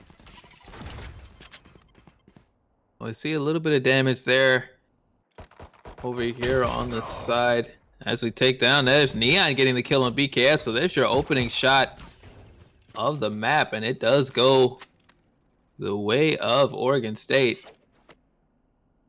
It's a good start from them as they were taking a lot of damage there. Dragonfly, you see, very low on health, but they're able to actually get the agent advantage and push this over towards the A site. They're not exactly clear yet, but you see there, Suzro trying to get some shots off, but the movement is there, and Series finds Satori.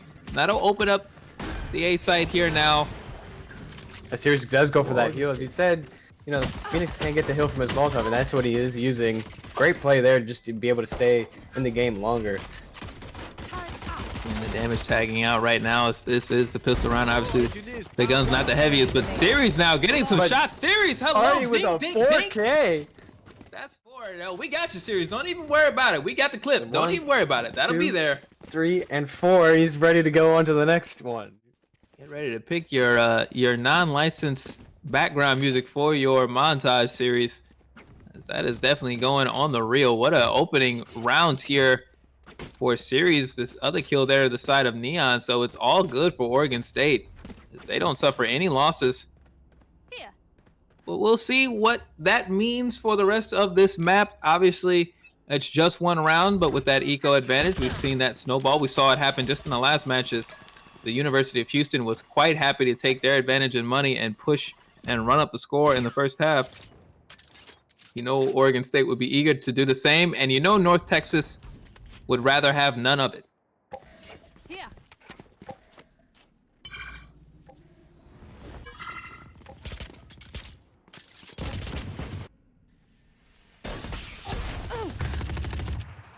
Great shock dart there, getting a lot of damage.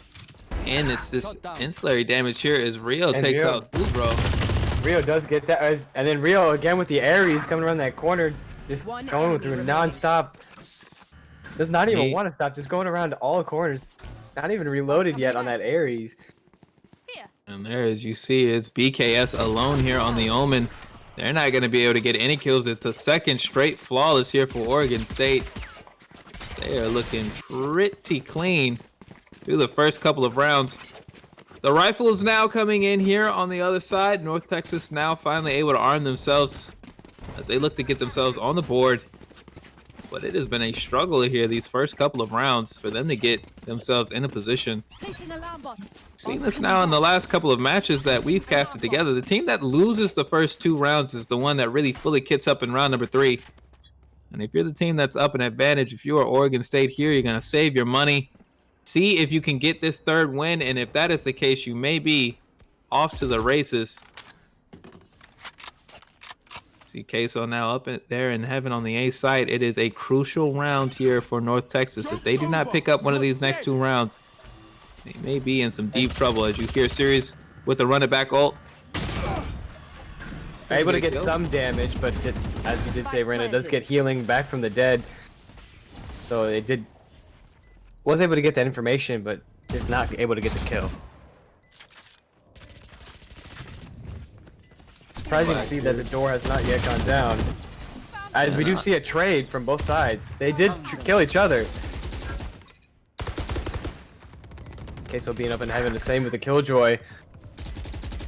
BTS and Queso getting kills as Queso gets Custard on the outside of the door there.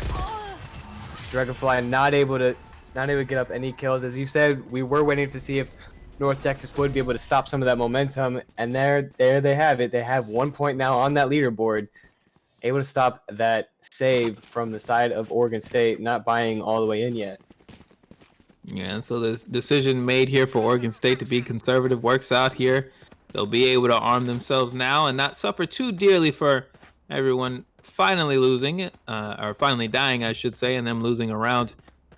If you're North Texas, you prove to yourself that you can get work done. You get the rifles out, but now it's a gun round. It's rifles versus rifles. And this is when the real Valorant gameplay begins. Queso going for that. The arrow. We'll see if he gets any information. So we might have some information of them going to B site. As we do see Phoenix and Sova and the Omen circling around Spike, possibly trying to make some noise at A, and we can see if A is open enough to go and rotate that way. We do see Sova use his arrow on A and just, I don't know if they saw the Sova or not. That is also on A.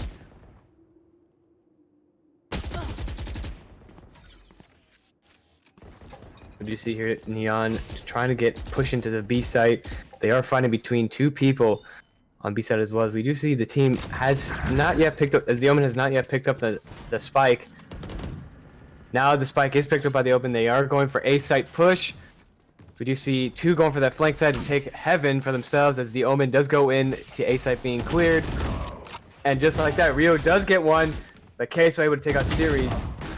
And Rio able to take out Queso. And just like that, A site is open with that flank. Beautiful flank going through that window on A site. We know it there. Rio got a third kill as well as they looked away. So Rio now basically clearing out the attic there and now leaving North Texas alone. It's just Viet Tank on the race here with nothing but a sheriff. And, yeah, you know, maybe they'll hope you can make something really awesome happen. Maybe so. They got a chance here, but there's Custard. Trying to get another kill there. Deny Rio the quad kill. But I think if you're Oregon State, it's okay. Take a round win there, no problem, as they now go up 3-1 here. A solid advantage for him, or for them, to begin this first half. Turret out. We do see it looks like Tank is he has enough money. He's not gonna save. And if he does, that's an interesting choice. Ready. Do we see if Tank saved? Well, look, Tank's got I think maybe a Spectre, maybe, or they definitely did buy a gun. They didn't just go in with a pistol. I'm fairly certain here. See right now the Hunter's Fury going out, but not accomplishing very much. That is the fate of many a Hunter's Fury. The notable ones, obviously, we remember, but most of the time, you're not able to find much if you're Sova there. And usually we do see Hunter Furies taking somebody out of a spot, pushing some people around from a spot, or trying to take people off the spike being defused. So seeing it that early in the round was a kind of an interesting Hunter's Fury, honestly. Well, Dragonfly had no problem getting a couple of kills all on their own here.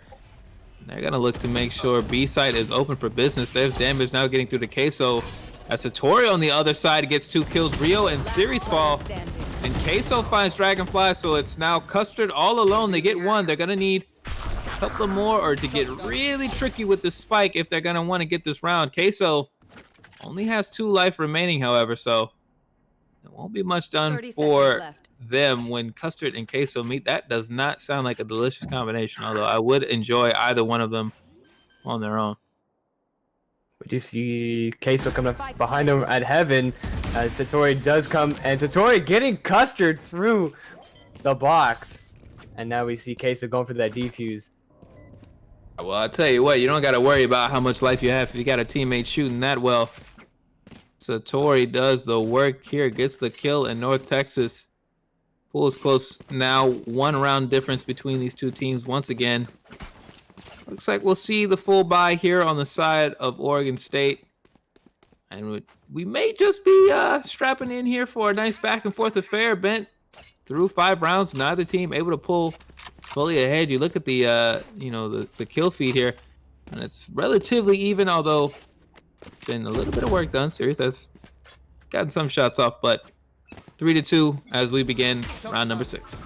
We do already see Queso going up with the shock dart, trying to see if he can get any damage off. The damage does not connect anywhere. Scanning ahead.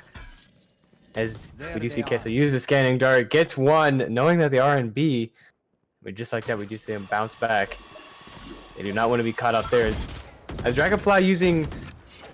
Honestly, I've never seen Killjoy use this aggressively with her abilities. We do see going for that Hunter's Fury again. And it does push him back. And then we did see that Tank does try to push in. Then he gets shot. Yeah, I think, and Custard actually punished Queso for that Hunter's Fury. It went off, didn't get a kill, and instead it was Custard taking out Queso. As Sartori gets the response on series. BKS here is going to find an angle, gets Custard here, but they're going to need to be quick about this. Yeah, you're not free. Although Rio's not able to get the kill, they will pick up the spike and re-engage. It's Dragonfly there on the support. That gets the kill here to make it 3-2 as Sartori now has to break down the door and create another possible angle here for this retake situation. North Texas now forced to move in. You see Suzro.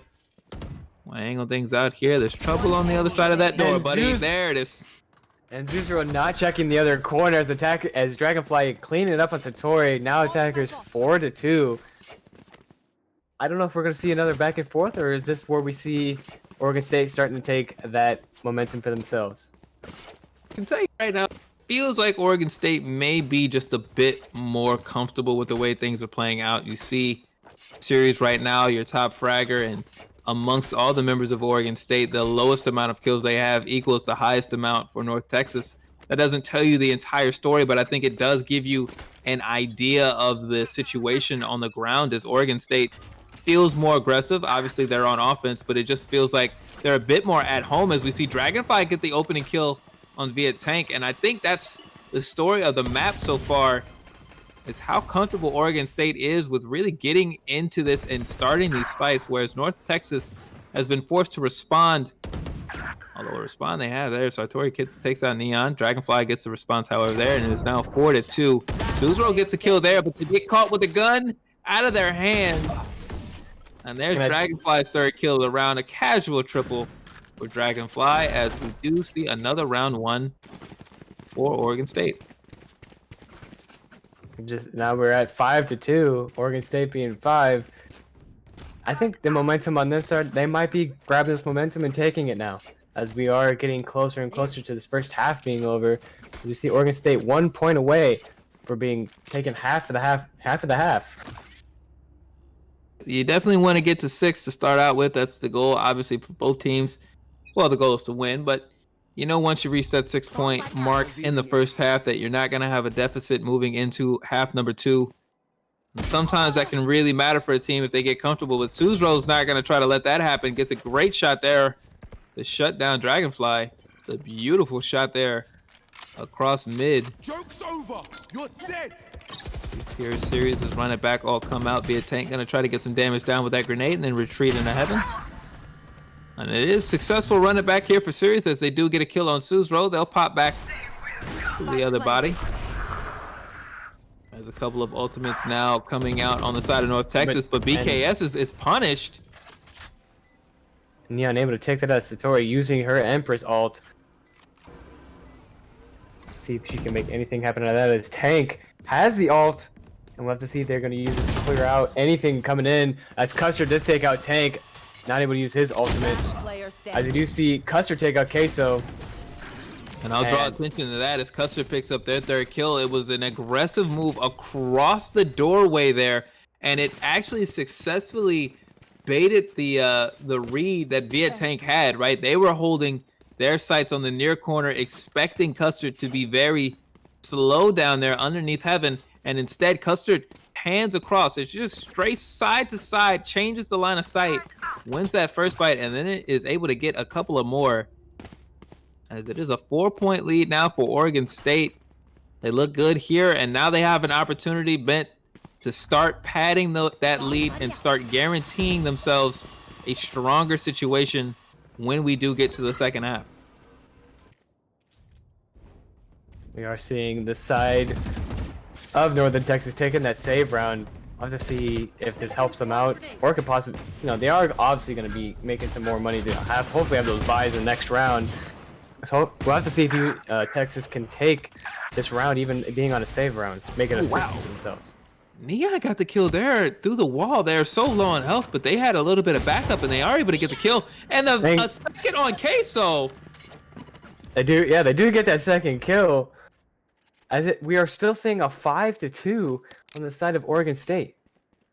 Neon right now with a bright flashing sign that says, "You cannot kill me." No matter how low the health is. One enemy remaining. And Series takes that Zero. Zero is not looking the right way as he's coming down that hallway. And we do see a flaw as Series cleans up Satori. Now 7-2. It looks like we are going to see, even if North Texas does come back winning these next rounds, they are going to be down 1 point going into the next half. Alarm bot out.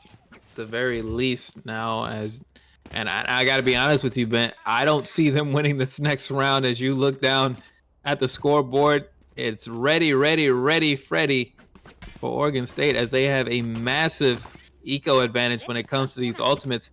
Now, granted that Valorant, not like every other FPS out there in the world where a bunch of ultimates make for a winning team fight, but when you have more abilities than your opponent, that's usually an indicator for how well things can go. But we'll have to see how Oregon State plays that ultimate advantage, and we'll have to see how North Texas attempts to respond. BK, we see a lot of them just waiting right outside of those smokes, and people are just so close to each other. It's not taking the kills as Neon gets BTS. Satori takes Neon, but Dragonfly able to clean it up on Satori. The trades go back and forth there as Zero is trying to get the far shots, as he does get the far shot on Custard. And now Series being one of the last two left. Strong shooting now from both teams. Let's see how close Series is to his ultimate. His ultimate could really change up the game for himself here, coming into this site, as not able to be picked, as V-Tank does not get picked up from the arrow. It takes it down. As Series now has to go backtrack to A and try to pick up the arrow, but coming up to Heaven, he could have that height advantage and be able to be behind them. Could really pay off. As Zero does take a Series, turning that corner way too quick.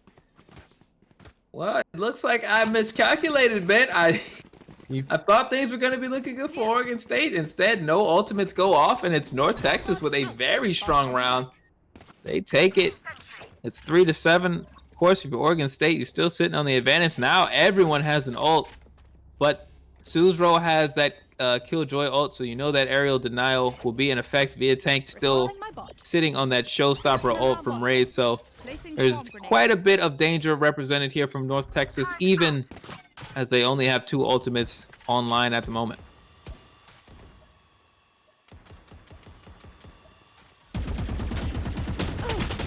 We do see as Dragonfly is able to take a 0-0, tries to kill the turret that Killjoy did put out.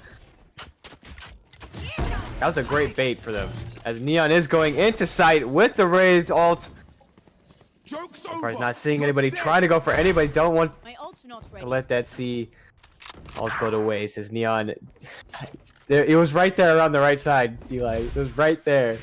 Yeah, it's great patience there from Queso to not give away the position and not overly push that situation. And Satori gets the kill. It's 2-2 here. And the best part about it is that if you are Queso, you didn't let Neon know where you are at all. But now in the back of the head, so you see Queso actually kind of staying in that spot. Queso is at least kind of aware of the pressure towards the B side, and that will help guide Satori as they figure out what's happening here. It's a meeting on the other side. Only one person logged in. There's Neon getting the kill. And Queso is still on the side of B, as we do see the rotation coming to A side from the attackers. We're going to see that spike get planted. Now Queso being up in Heaven possibly could have that advantage.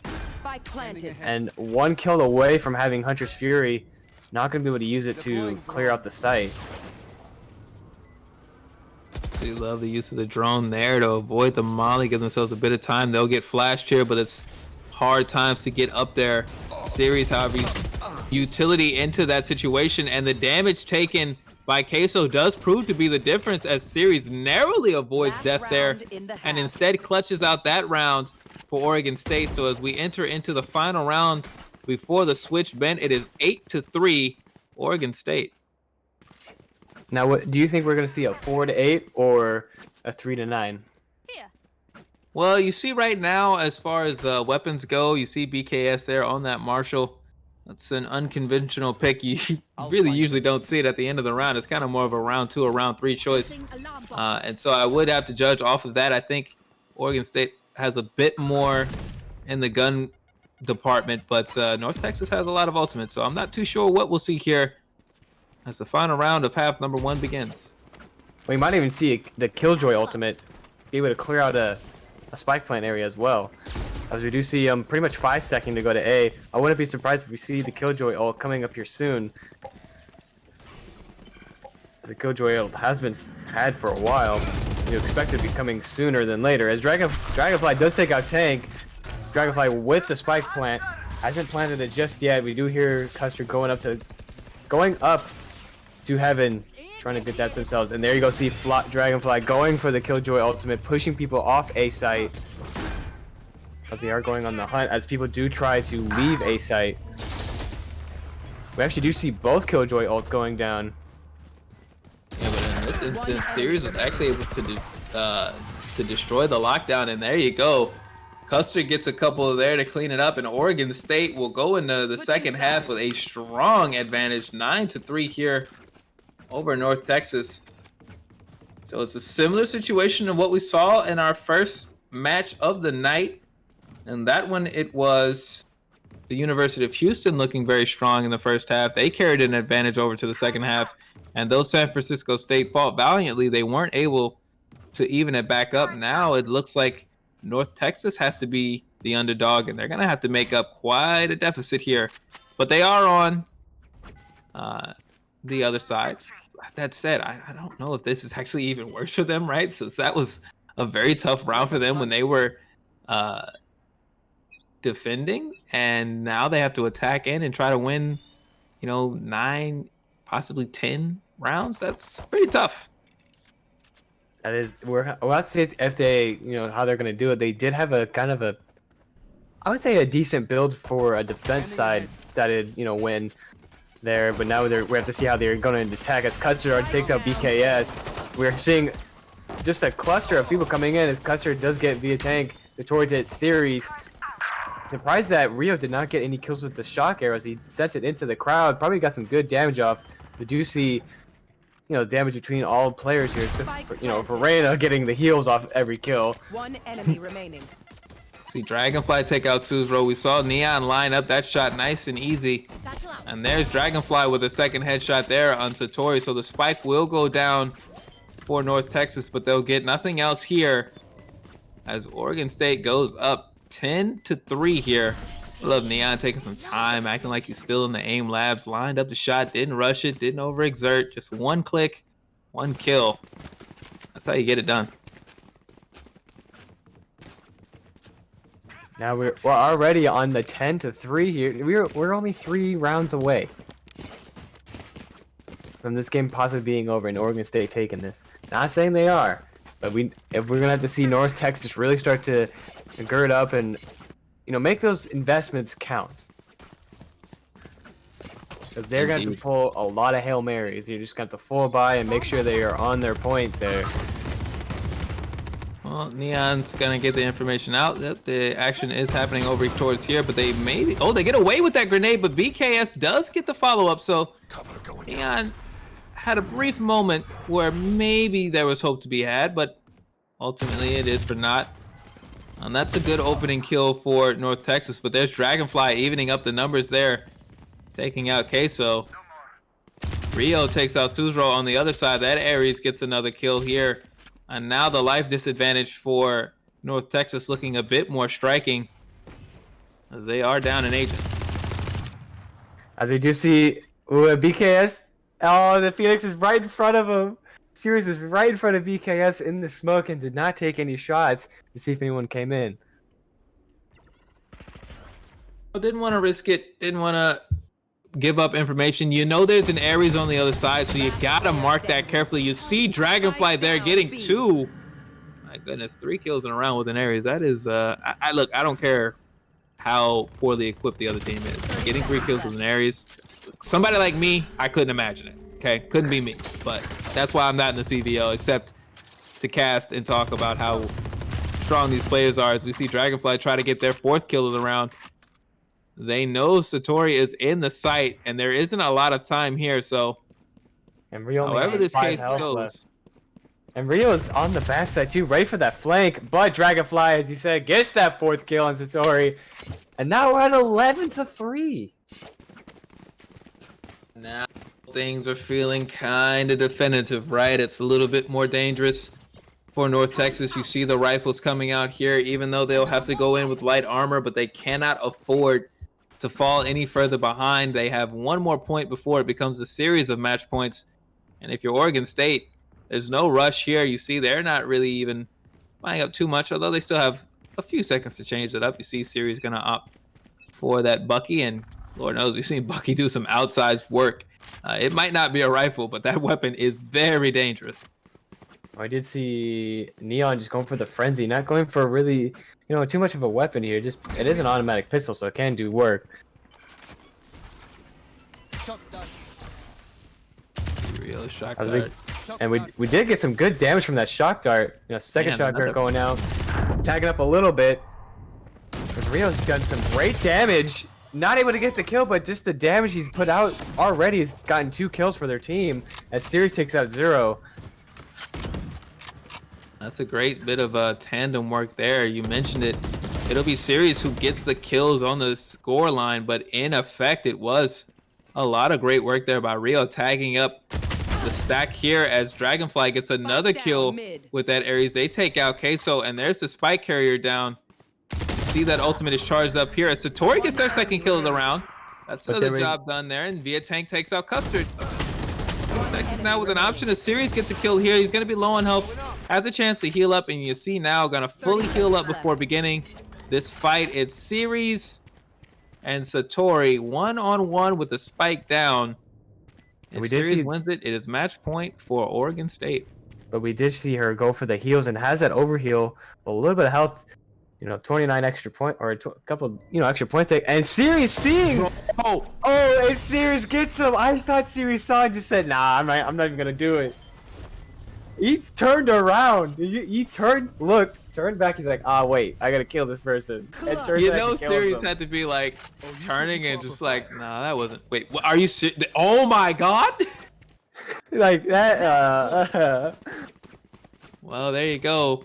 12-3 now, match point here for Oregon State. They're gonna have at least 9 of those if North Texas is able to somehow get themselves closer and closer to overtime. But it is looking really difficult right now for those Eagles. Or was it the Mean Green? I don't remember which. Is there any way we can get a quick snippet of the voice channel? I just want to see if he was right there, bro. He was right there. And Sirius already started off strong with an opening frag on 0. Yeah, Sirius is like, I got it. I got the kill, right? I got 4 that round. Don't even stress me. I got this. Oh, there's Via Tank taking out Custard, though. We just haven't seen that aggression. I feel like we just haven't seen from North Texas that fight. They've been a little flat-footed all throughout this map, and it has really cost them. They've fallen behind, and they just haven't been really to punch back. What we have seen before with North Texas being very aggressive, and just like that we see, Sirius taking his ultimate and going out and just searching and finding somebody. As Rio takes that tank and Satori on Dragonfly. But other than that, we have seen, very slow pushes here. Oh, Neon punishes Satori, who was opening the door for BKS, and BKS gets the response, they'll get the plant. It is 2-1 here, but Rio's a bit low. And we know Sirius has already used the running back ult, so but it's gonna need to be clutch shooting And- here. And Theory says if anybody has clutch shooting, it'll be me. Last player standing. Just killing his partner just for the fun of it, taking We good. that win for themselves. 13-3. What a match that was. This Oregon State, you know, just came out full force. As you said, we didn't see that much aggression from North Texas. You know, especially with them being on the defending side first, and this kind of being a defending sided map. The aggression wasn't there for their side.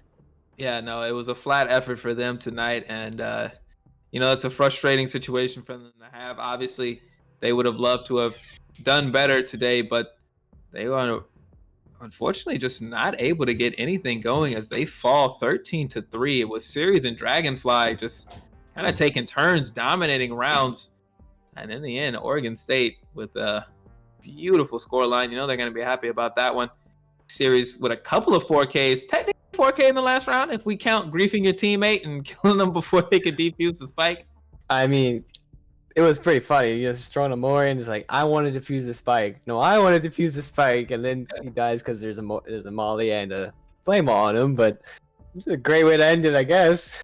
Yeah, I mean, if you're serious, if you're Oregon State, it's all fun and games. If you're North Texas, you'll have to lick your wounds and come back next week ready to fight again. Unfortunately for them, it is a frustrating affair. But fortunately for you all, we are at the halfway point of our true. Valorant night. We are not even, well, we're kind of close to done. We got a couple of more, though.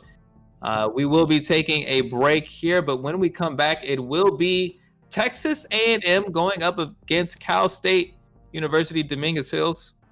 But you can't forget, at the beginning of our next match, we have something special coming your way. As Eli did mention, it is a giveaway, so you better all stick around if you want to be a part of that, because I know some people missed out last time. Don't want to miss out. Don't want to miss out at all. Yeah, get your raffle tickets ready. We have something to give away from one of our partners, whether it be MSI, Clear Eye View, CSUEA, AIM Labs, HyperX, Ritual Motion, or Radiance.gg. Somebody. And that's what you're going to have to figure out in the next little bit after this break. But make sure you're getting some food, posture checking, and hydrating. So we will see you all in a little bit after this break. You're amazing the way you are. I can see those tears falling, but don't allow them to. Don't allow them to break you. You're amazing the way you are. I can see those tears are falling, but don't allow them to. One more time and I'll be ready.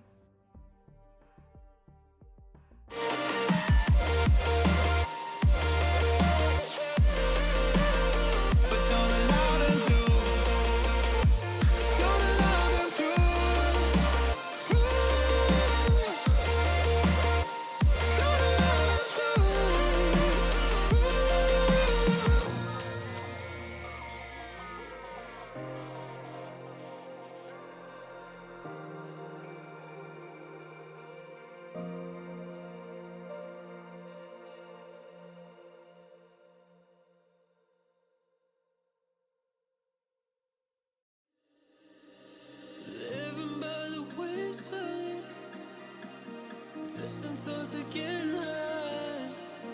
Head was heavy and I'm blurry-eyed. That's all I know. The pace feels fast. I'm eating without you here. I feel so alone. Energy still depleted. Trying to find a glimmer of hope. Will you look into my eyes and tell me it'll be alright? For my mind is in an eternal fight with stuff sometimes.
Been focusing on healing my fractured soul from all the harm and pain I once could see then. But the storm has come before the calm. When you look into my eyes and tell me it'll be alright. For my mind is in an eternal fight with itself sometimes.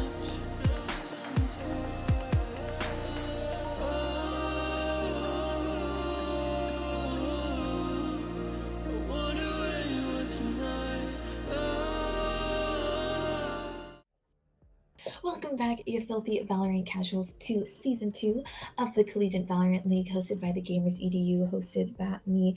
I am your part-time host / lowly Iron Player Queen V. We have 2 more matches lined up for you guys tonight. The next one between TAMU versus DH Cardinal. But before we get into the Valorant carnage that you guys came here to witness, I did want to stop and take a moment to thank all of the new viewers, students, and teams that are joining us for Season 2 of the CVL. Here at the Gamers EDU, our main focus is to bring conversations about mental health to the forefront of the gaming community.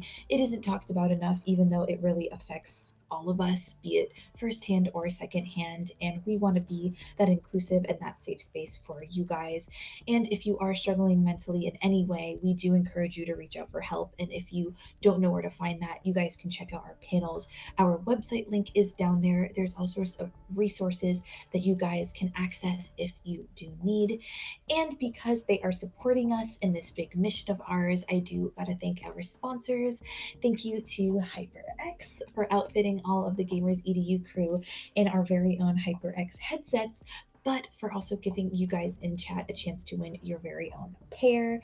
Look out for tonight's match and the next one after this one, because they will be raffling off 1 HyperX headset to 1 lucky person in chat. So make sure you stick around for that. Thank you to AimLab, a very known aim training platform. Every time you use it, you get 1 step closer to that CVL player aim that you guys are all here to see. Thank you to all of the other sponsors that I didn't get a chance to mention. Your support means everything to us. And now, before I pass it over back to your lovely odd couple casting duo, Eli the Curry and the OG Bent, I'm going to send you guys on a quick little itty bitty commercial break. But in the meantime, I will see you guys in chat. Hey guys.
This weightless.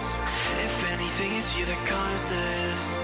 When I keep falling through my heart cracks, it's you that turns around this whole mess. I try to fight my way through darkness.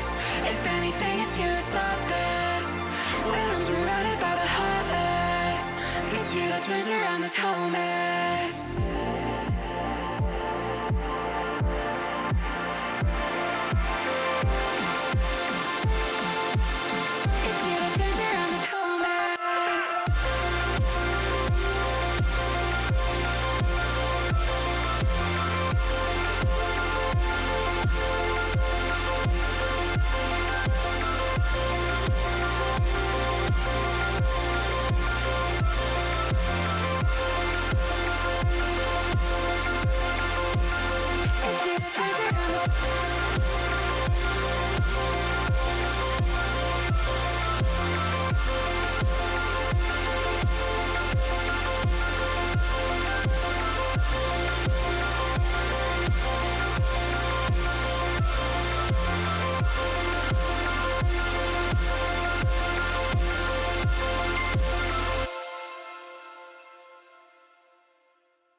You know I've never felt this weightless. If anything, it's you that caused this. When I keep falling through my heart cracks, it's you that turns around this whole mess. I try to fight my way through darkness. If anything, it's you that stopped this. When I'm surrounded by the heartless, it's you that turns around this whole mess.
Living by the wayside, distant thoughts are getting high.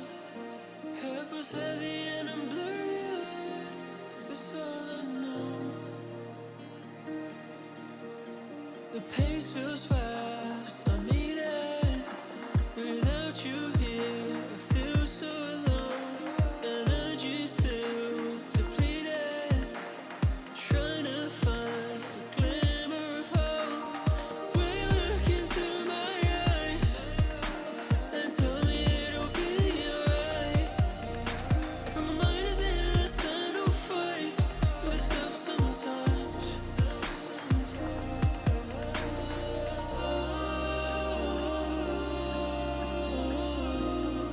I wonder where you are tonight.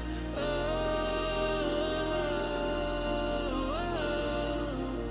wonder where you are tonight. When the demons hold us so tight. I wonder where you are tonight.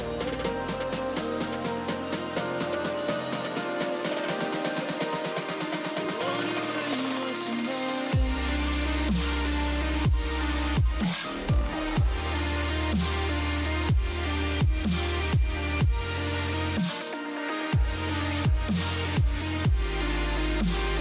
Wonder where you are tonight. Will you look into my eyes and tell me it'll be alright? For my mind's in an eternal fight. Wonder where you are tonight.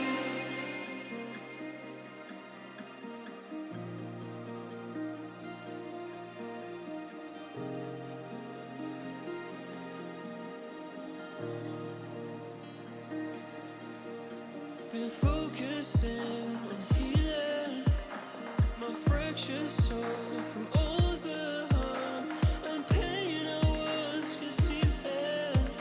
But the storm has come before the calm. Will you look into my eyes and tell me it'll be alright? For my mind is in an eternal fight with stuff sometimes. Oh,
but don't allow them to. Don't allow them to break you. You're amazing the way you are. I can see those tears are falling, but don't allow them to.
Don't allow them to.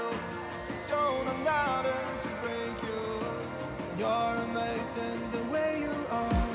I can see those tears are falling, but don't allow them to.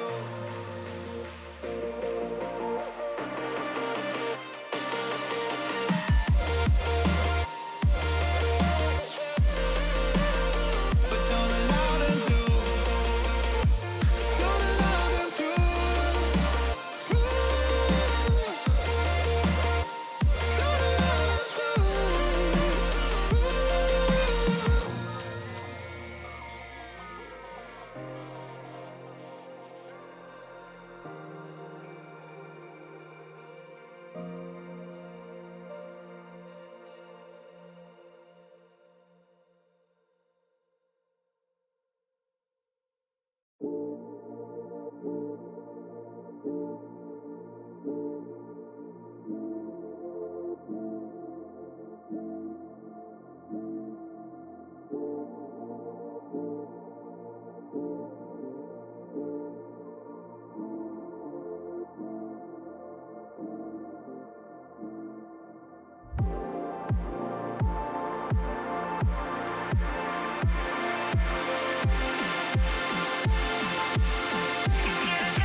You know I've never felt this weightless. If anything, it's you that caused this. When I keep falling through my heart cracks, it's you that turns around this whole mess. I try to fight my way through darkness. If anything, it's you that stopped this. When I'm surrounded by the heartless, it's you that turns around this whole mess.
tears for them, but don't allow them to. Don't allow them to break you. You're amazing the way you are. I can see those tears are falling, but don't allow them to.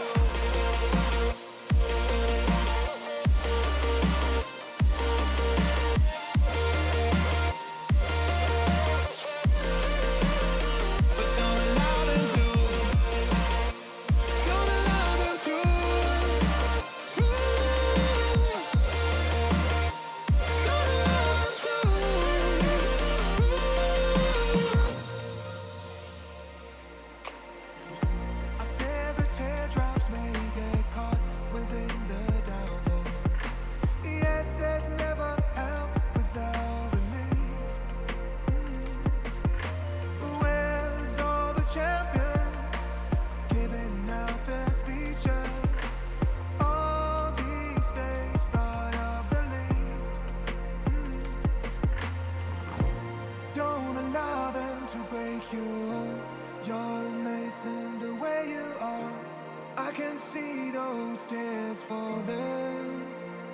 allow them to. Don't allow them to break you.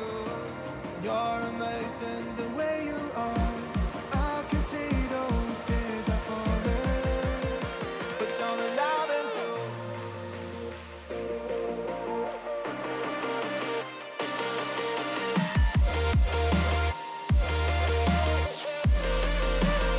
But don't allow them to.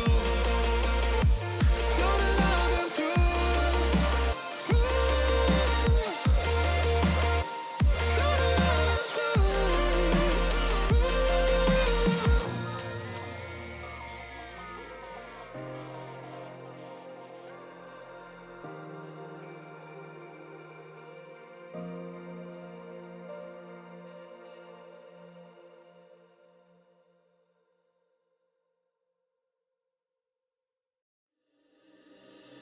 Living by the wayside, distant thoughts are getting high.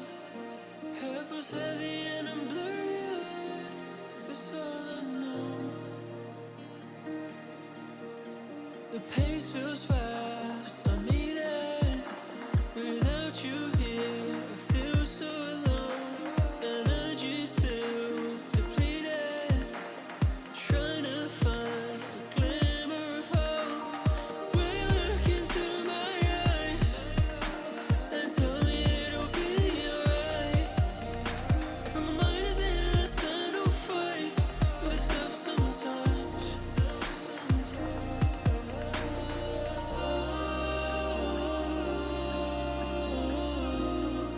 I wonder where you are tonight. I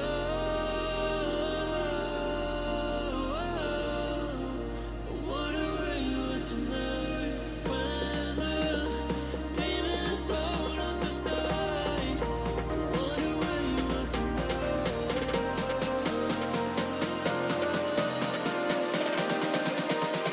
I wonder where you are tonight.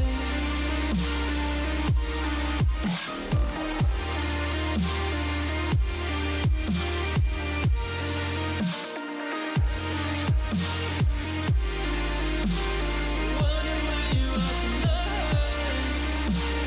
Will you look into my eyes and tell me it'll be alright? For my mind's in an eternal fight. Wonder where you are tonight.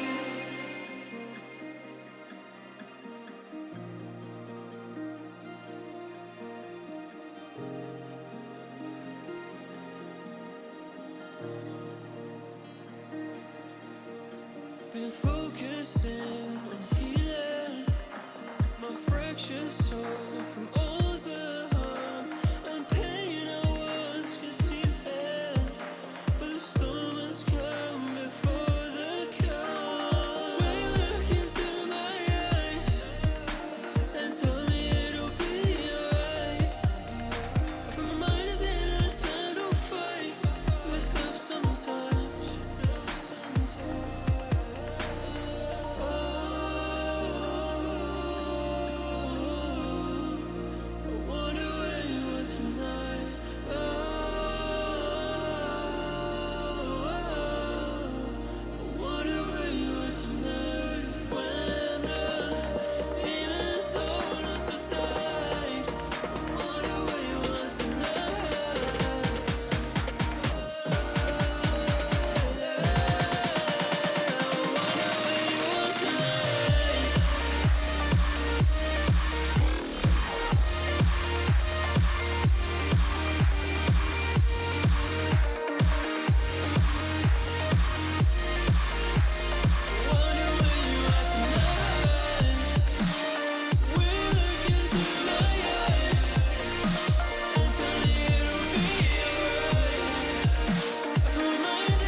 And welcome back, everybody, to this not final, but third match of the night. I almost said final. I almost said Eli. I almost did it. But either way, welcome back, everybody, to the third match of the night. And for this third match, guess what we got? We got the HyperX headset giveaway. And to enter into that, exclamation point raffle to enter into that. So start typing that thing away. Get your tickets in, because you know y'all want one of these exclusive HyperX headphones that we're going to be giving to you from the EDU. So y'all going to get that from today. So we're going to see who the lucky winner is going to be for now. So as you know, this is going on. So yeah, that's all the energy I had for that little bit. I also just want to give a quick shout out to our MSI title sponsor, HyperX, our headset sponsor, and AIM Labs being our AIM Labs partner as well. So we're getting this started off as we go in against Texas AMD and Dominguez Hills. AMD, Texas A&M. And then him. I see the shortage is getting to you, Ben. You're trying to find them wherever you can find them. A&M, yes, I want an AMD processor. So sorry, but it's all right. As you mentioned, Ben, we are gonna have Texas A&M going up against California State University, Dominguez Hills. We are on ascent. We do want to apologize for the delay, but things are the way they are. We have to get things a bit of time to breathe, but we are ready to get into our third match. This is one map of the night, but our third match of the night. As you can see, we are going to have Texas A&M on the attacking side to begin. They will be going up against California State University, Dominguez Hills. DH needs no introduction. If you are a viewer of the collegiate, the collegiate Valorant League, formerly the California Valorant League. That's what it felt like last season. But now we have opened up and we have got schools from all over the nation. Texas A&M representing here. As you see them loading up, getting ready to begin on ascent. As I was mentioning, Dominguez Hills, they need no introduction. You've seen them time and again. They're always ready for a fight. We've seen them a bunch. It's always a joy to watch them go to work. On the other end, Texas A&M, we've only seen them a couple of times throughout the CVL, but I know they've also been popping up here and there in the weekend series. Ben, have you seen them at all over the weekend series? Have you gotten a chance to watch Texas A&M play? I have seen Texas A&M play before, and honestly, I'm ready to see both teams play. As it looks like we might be having the same issue we had before. Is I don't think Jim Jones locked in. Oh, there it goes. There the lock-in goes. Either way, I have seen Texas A&M play before, so I'm ready for a total bloodbath, as we have seen Dominguez Hills play before, and they can be very aggressive, and the same goes for Texas A&M. We are seeing a Sage for the first time tonight, so we might be seeing a Battle Sage. That's going to be that could be pretty interesting, as we are seeing a pretty overall from both sides of the team a pretty normal low loadout for the agents. Yeah, I think maybe the one difference here is I'm trying to look at this. I think is that one mad bad dog on Reyna? I think that is probably the biggest change from what we normally see out of Dominguez Hills. And it feels like Bad Dog is kind of taking on a more aggressive approach. So you see the looks like we saw a rant from Texas A&M for finally getting this match started. They're dancing around right there. Kind of like that, They know that they get the feeling that the camera is on them. Maybe I talked in the chat like, "Hey man, put the cameras on us. We got a little pre-game warm up." But we'll see if it's dancing on the circle here as we initiate this pistol round. You see BT here up in heaven there on the A site. on that kill. And Joy, there's a BT great already getting the first shot off tonight. Who's the turret? But you see they have the kill there, and it's the Sage who's very, very weak now. Beasto here over on the side of Texas A&M. Of course, for Sage, that's not as important as it would be for most agents, as she is a dedicated healer, able to heal herself and other teammates. She also's got some walls she can put up. She can slow other people down, and when her ultimate is charged, she can bring somebody back from the dead. So Sage will definitely become a factor later on here, as right now you see it's Dam and Beasto going off. Dam with their third kill of the round there as they take out Bad Dog. Now it is BT all alone. BT, who started the fight with a kill for Dominguez Hills and then fell the last person standing, as Texas A&M just fell into the A site and got the job done. Not a lot to talk about there. Just Texas A&M staying solid, staying behind cover, and then shooting extremely well when Dominguez Hills finally made the decision to start peeking. And with Texas A&M, it looked like they were not going to win that first round, but then they do end up pulling it out. They are already starting to invest quite, I won't say quite heavily, but, you know, just already going for that light buy off, you know, the second round here. Hopefully this investment does pay off for them. Well, we know typically the strategy that we've seen, at least for today, has been load up in the first couple of rounds when you have that advantage, and then when it gets into the third round, settle back on that advantage and hopefully see it through with superior shooting and tactical decision making. See right now, Aggro gets spotted out, but that information kind of gives him an idea as to where BT has gotten off to. They waited until the very last second, and though they did alert the sentry, really didn't give away any more information. Fortunately for BT, they were not aware of which, or BT was not aware of where Aggro was coming out or exactly when, so. And there goes Aggro taking out BT. Just as you were talking about him, he takes him. Now there it is. Now we see here the movement from Texas A&M following that. Bill's gonna move into the site. They're getting shot there as Bad Dog steps through right on time. They get taken out, however, before they're able, I don't know what that idea was to maybe get the gun, but they fall. Riley gets a kill, however, on Jim Jones fan. And now he's gonna pick up that Spectre. But we already see that the side of A&M is already now from going from offensive to now defensive on that side. They have locked it down. And with Sage, you know, that gets kind of tricky as you see the shots going through. This is going to get harder and harder as the Sage gets more kitted up and the walls go up, the slows come out. Right now you see the situation here is Aggro taking an odd angle and gets the kill there on Riley, but is a little slow, and so Zero is able to get the punish, pick up the Spectre, but with only 4 health and not a lot of time, Zero's got to do some fast work, and it won't be happening as Dam steps through, takes a shot, and sends Texas A&M up 2-0.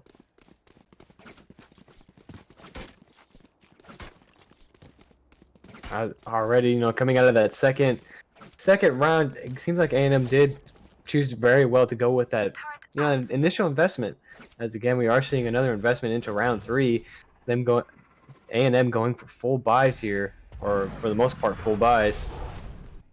Placing swarm grenade. And it looks like we are seeing Dominguez Hills as well following suit and go for full buys as well.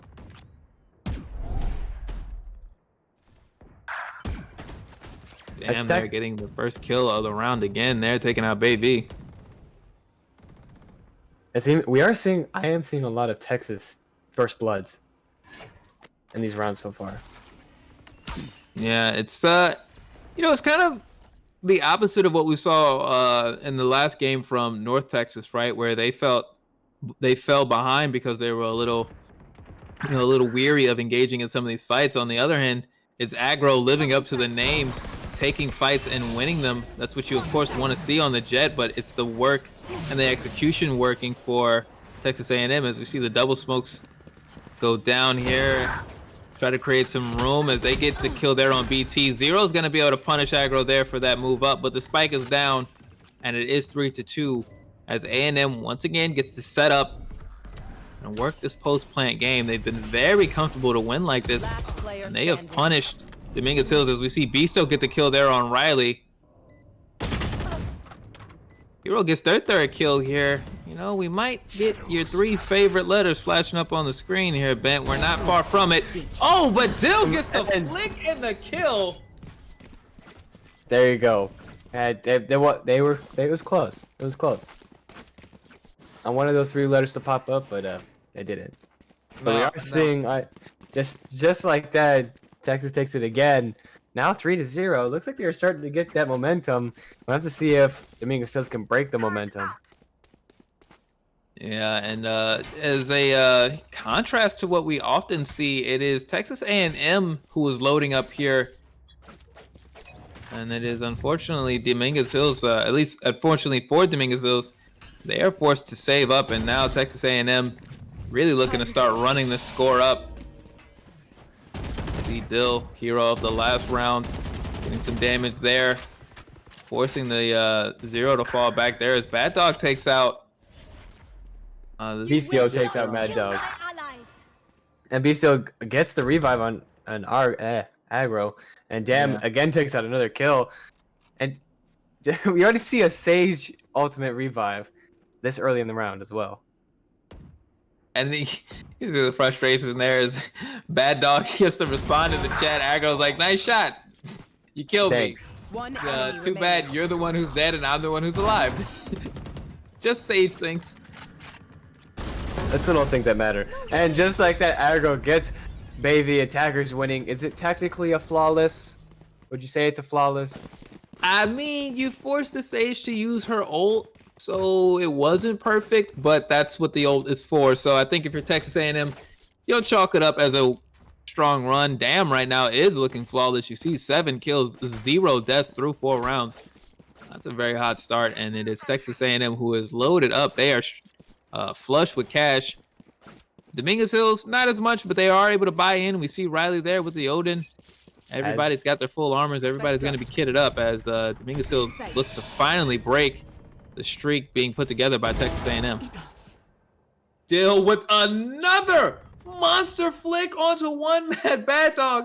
This man is an Aim Labs genius. You see the shooting here from Dill, and that's why you get to pick Reyna when you've got shots like that.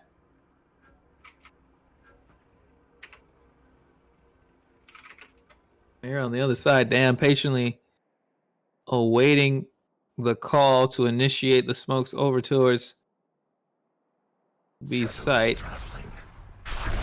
See those going out here. Try to make things difficult as Aggro gets the kill on Riley. So there's the Odin down, and now the B side is wide open. Bayv does get the kill there on Dill, however.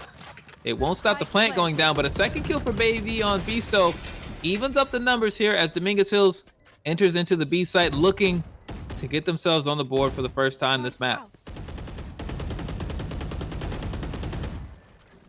Aggro right now with a very aggressive position here, ready to get the punish there. They missed the shots on Bayv, but they do follow it up. 0, however, gets through and wins that fight. BT takes out Jim Jones fan, and now it's Damn versus 0. They just passed right by each other. They just passed right by each other.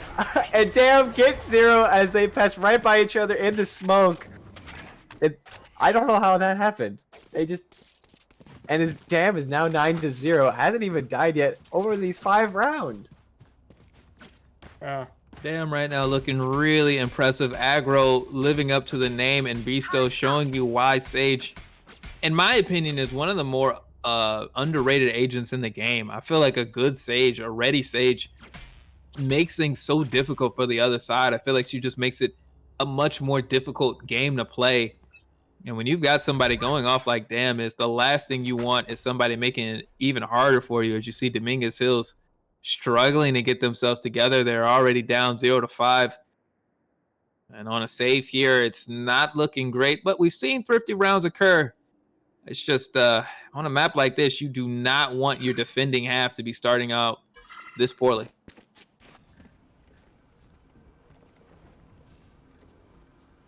As we are seeing a 5-stack possible, or at least a 4-stack going into A already.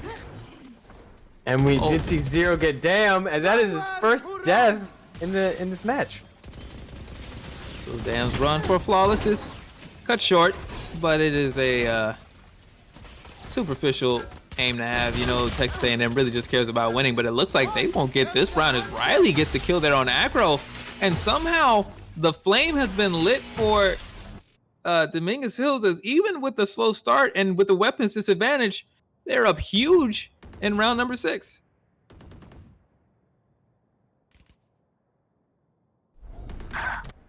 Seconds left. Cutting their vision. See Dill there with the kill on BT. And slowly and steadily, though, things are getting difficult as Dill with another monster flick and then a third on zero. Dill Maybe sitting on that Bucky. Remaining. But it gets traded around, and James Dunn gets Riley. And just like that, we see the attackers win 6-0, and it looked like it was going in the Dominguez Hills way. Gets totally turned around, back to Texas.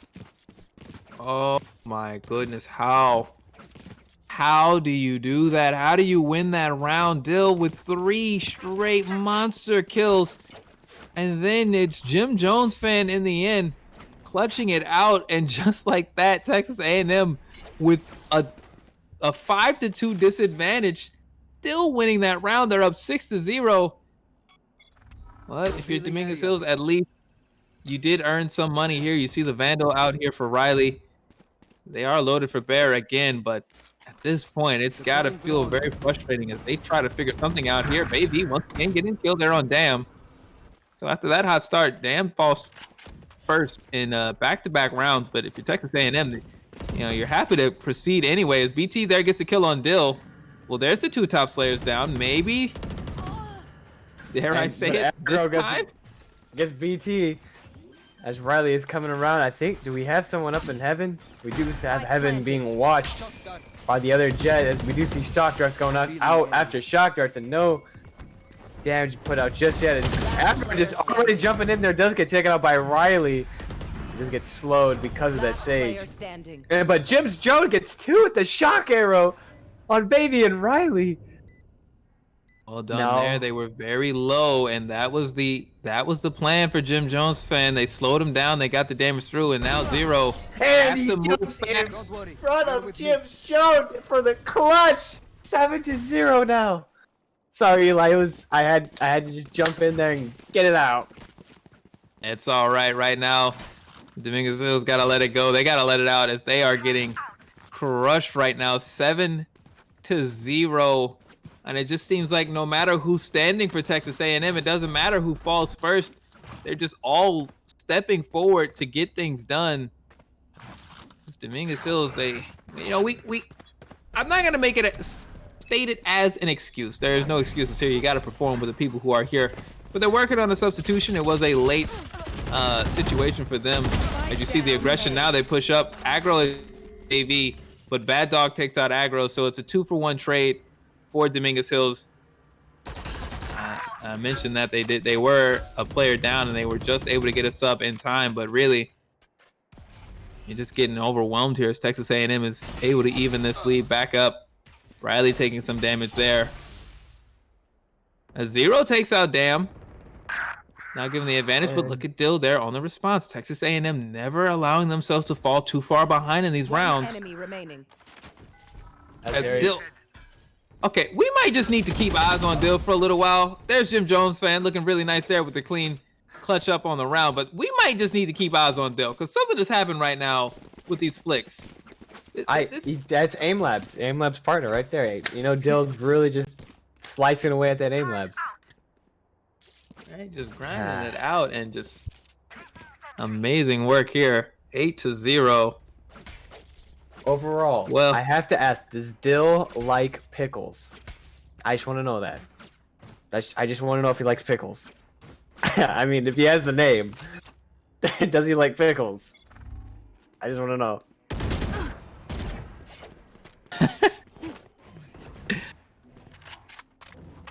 I mean, I don't know. I like pickles. I like pickles. It's not on my sandwich, but like a kosher dill pickle, like just one on the side, is pretty good. If you have the name, you gotta like pickles, right? Well, right now, everybody in Texas A&M is a big fan of him, as Dill and the rest of this Texas A&M squad is looking extremely strong here. You know they want to finish this out in the night. Oh no, Zero! Oh no, Zero! Get out of there! Dill and with the punish. Still able to get Zero. Zero's trying to get out of there as fast as he could.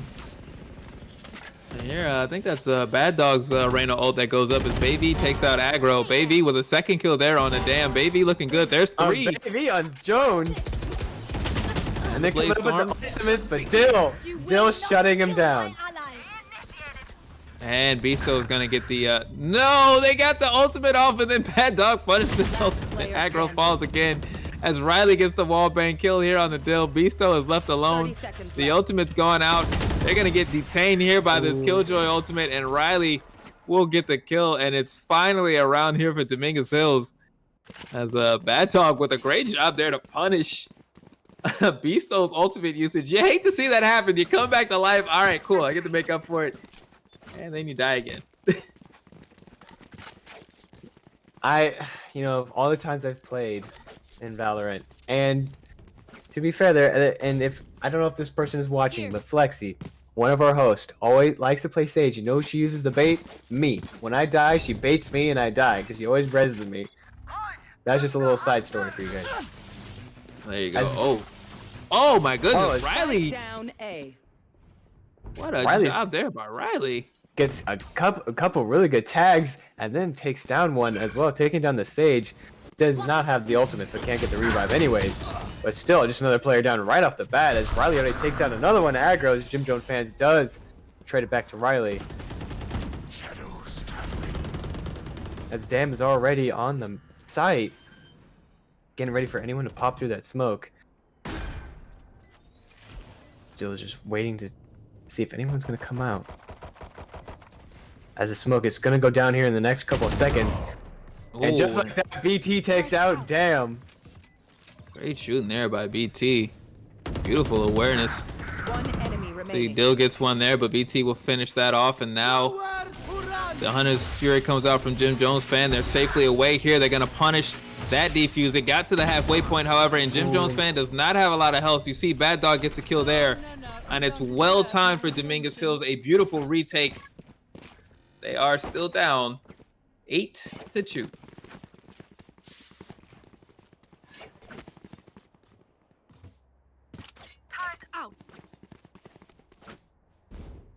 As we are now coming out of this next buy phase, it looks like we are going to still see a full buy on the side of Texas A&M. The same with Dominguez Hills. With Dominguez Hills being a little bit lower in the economy, they will need to win this next one to not go into a save round for next, as we only have 2 more rounds to go before we enter into the half. Get out of my way. That Blaze Storm come up here. Aggro looking to make an impact as Riley starts spraying down through. Aggro does get the kill there. That's another A-site push here. It's where we've seen a lot of work being done by Texas A&M. And it's looking good as you see Baby now struggling through the slowdown effect to try to get through Heaven. And then the wall goes up and they say, you know what, just make double sure we know you're there. Go ahead and push you to shoot through that wall. There's another slow as Aggro's going to move here to the other side. Push right up next to that wall. You see how difficult Texas A&M has made it to move through Heaven as Beasto and Dill get a couple of kills. Dam gets a kill. Everybody's getting involved for Texas A&M. And Aggro just already on the backside. I don't know if he got the kill. No, he did not. he didn't. But he was ready if there was needed for a kill. It was right there. As we are 1 point away from the half. Aggro having some fun there trying to get the melee kill, but Jim Jones fan still getting the shot off, looking clean. Like you mentioned, 9-2 here. 1 more round and a half bent. I gotta ask you, man, what is going wrong for Dominguez Hills? I think what we've been saying, you know, what you've been saying, and what you've been preaching right now is the Texas not allowing any deficit for their team. You know, if one goes down, they're right back on it. They either get a trade and sometimes even pick up a second one, depending if we're on Dill or not. Because Dill will pick up 2-3 people. It seems like he's like, you killed my guy. I'm gonna make sure I'm gonna make sure you guys pay for it, and kills 2 other people. So we've been seeing that, of course, from Texas being able to move together as one unit, and as DH just trying to get those rotations. You know, that's what we've been waiting to see, is those rotations and being able to take that point for themselves. As I'm saying, as BT already gets 2 kills being in that rotation, but only having 10 health. We'll have to see how much work can get done with this. As Baby gets Dam, Dill gets Baby. You mentioned it again. This is what Dill tends to do. Somehow finds a way there, gets a second kill. That Killjoy out comes out. Oh, Riley with a beautiful shot there. Jim Jones fan takes out the lockdown ult and is going to get the spike down here, but they are alone in the B side. And no Hunter's Fury play this time for Jim Jones fan to try to protect that spike. They've got to do this the hard way. They get tagged up here. The information is out. You see right now, they're not splitting up, however. This is just a straight approach, and it looks like that's the best course of action as Riley gets the kill.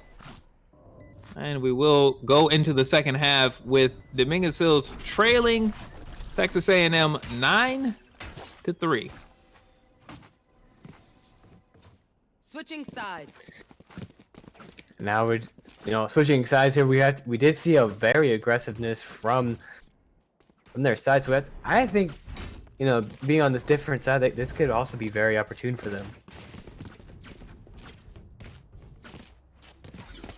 It's a crucial thing for them, but again, we've mentioned it the past couple of matches. It's really tough now for them when you're switching to the side of the attackers, on a set to be behind this badly. That's kind of a tough spot to be in, and I guess it just goes to show the mentality of these teams that have been able to go up. They've been able to push into action and really turn this map on its head.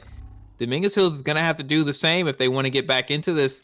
Your Texas A&M, you can just hold solid. You can play this map the way it's supposed to be played, and if things go to chalk, you'll win comfortably. But you can't rest on your laurels too hard, or you will fall behind. We are seeing everyone try to go to ace site. As Aggro gets baby, Aggro gets another one. Bad Dog. They're looking to get into site, and Dill gets zero. Dill gets BT. And just like that, it's already and Defenders winning this round, 10-3.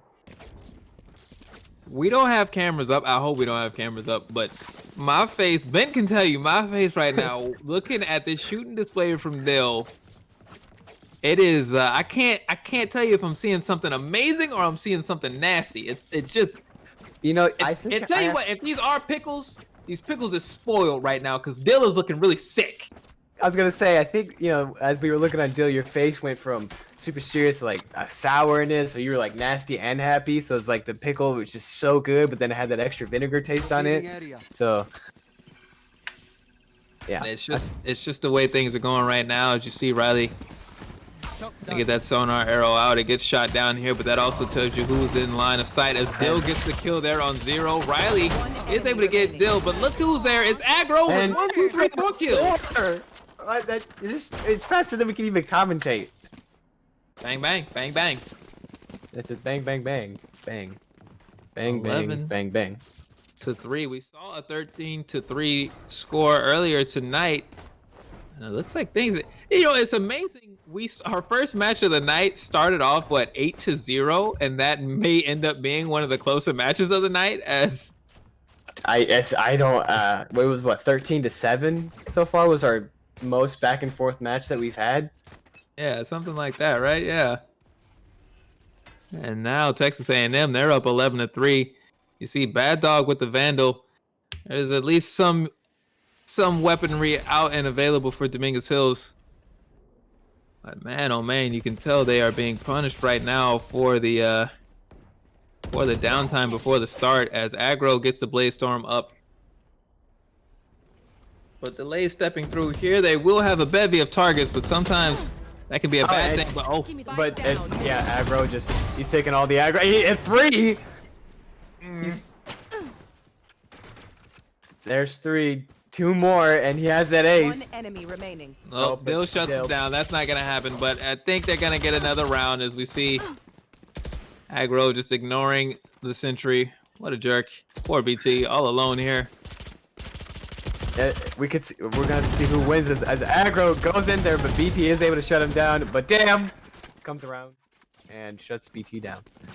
Only a matter of time in that situation. It's Texas A&M playing with their food here. They go up match point, 12 rounds to 3, and unfortunately, if you're Dominguez Hills, maybe time to call it because they're not gonna be able to fully load up. You see couple of rifles, but it's a lot of some Spectres, a Stinger, some heavy armor, but I guess you could say that Dam has been stopping the flow.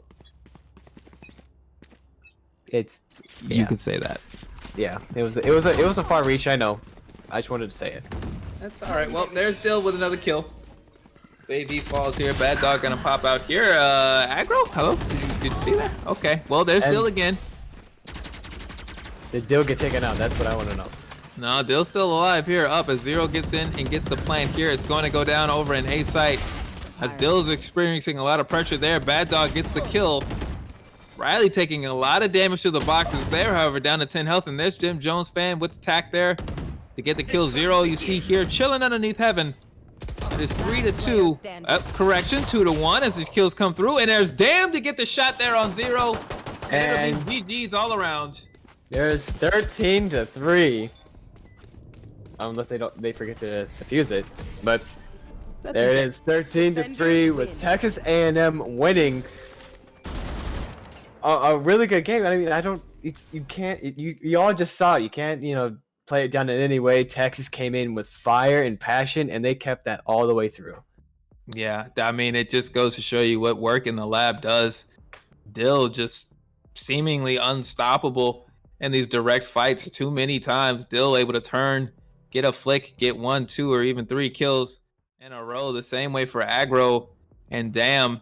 If you're Dominguez Hills, you're just, you're kind of forced to just chalk this week up as a loss, and there's not a lot you can do about it. We know they're experiencing a little bit of roster turmoil and turnover, so they'll have to get it figured out next week, because this week Texas A&M was willing to show zero sympathy. That is definitely true. Texas did not give them any leeway. They were back to back. They were there when someone went down, and 2 more came in their way for their trades, so they were able to clean it up whenever they could. Well, folks, we know it's been a long night. We appreciate you hanging with us. Congratulations to, I think it was Rodrigo, our raffle winner. Congratulations to you for winning that HyperX black and gray headset. Very nice. We will be back with our...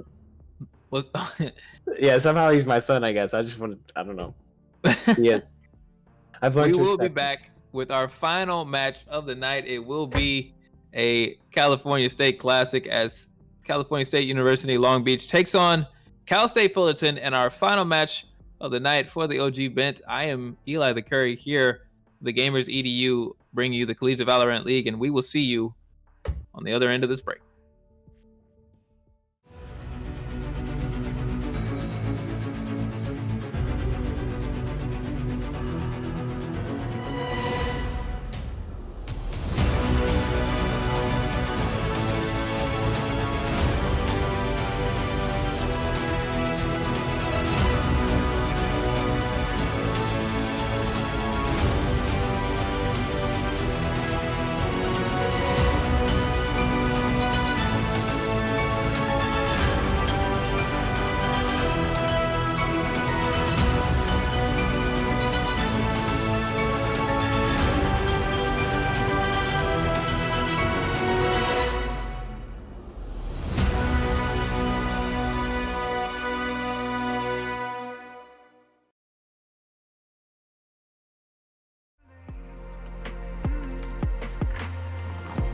Don't allow them to break you.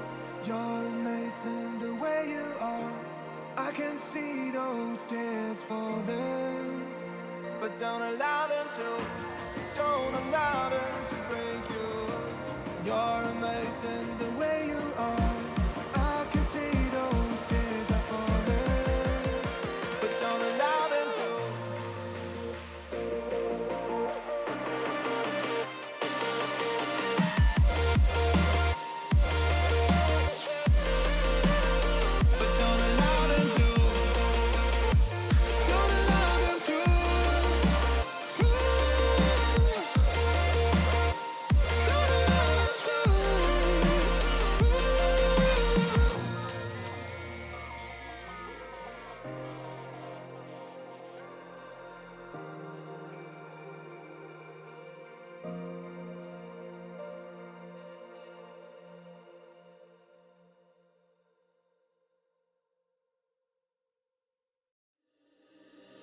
Living by the wayside,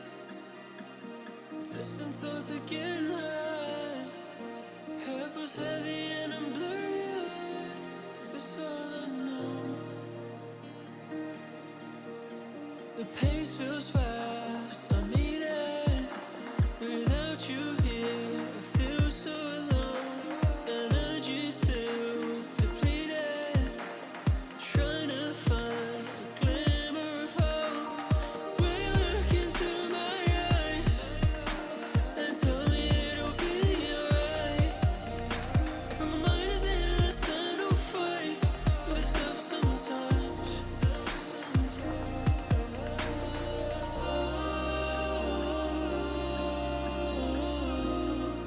I wonder where you are tonight. I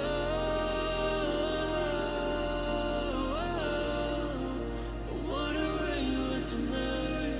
When the demons hold us so tight. I wonder where you are tonight.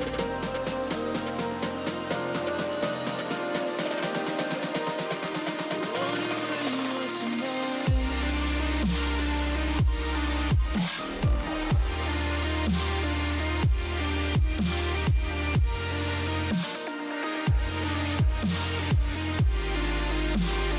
Wonder where you are tonight. Will look into my eyes and tell me it'll be alright. My mind's in an eternal fight. Wonder where you are tonight.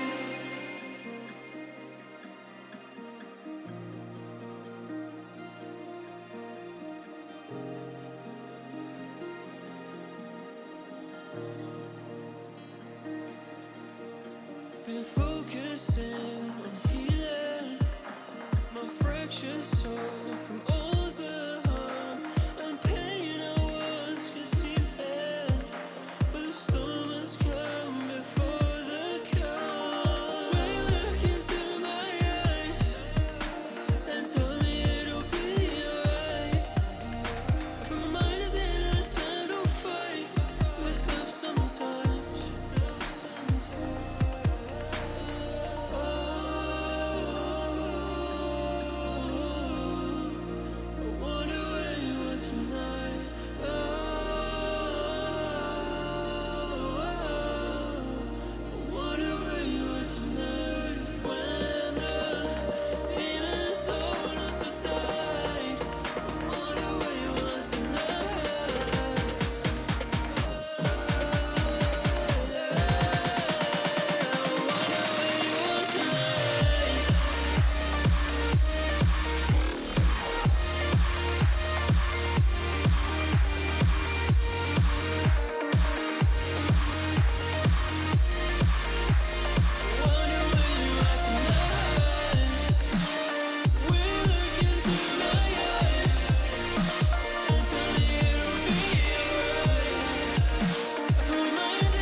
Welcome back, you filthy Valorant casuals, to Season 2 of the Collegiate Valorant League, hosted by the Gamers EDU, hosted by me. I am your part-time host slash full-time lowly Iron Ring player, Queen B. We do have one last match for you guys, but it is a doozy. It is between big-time rivals Long Beach Gold versus CSUF Orange.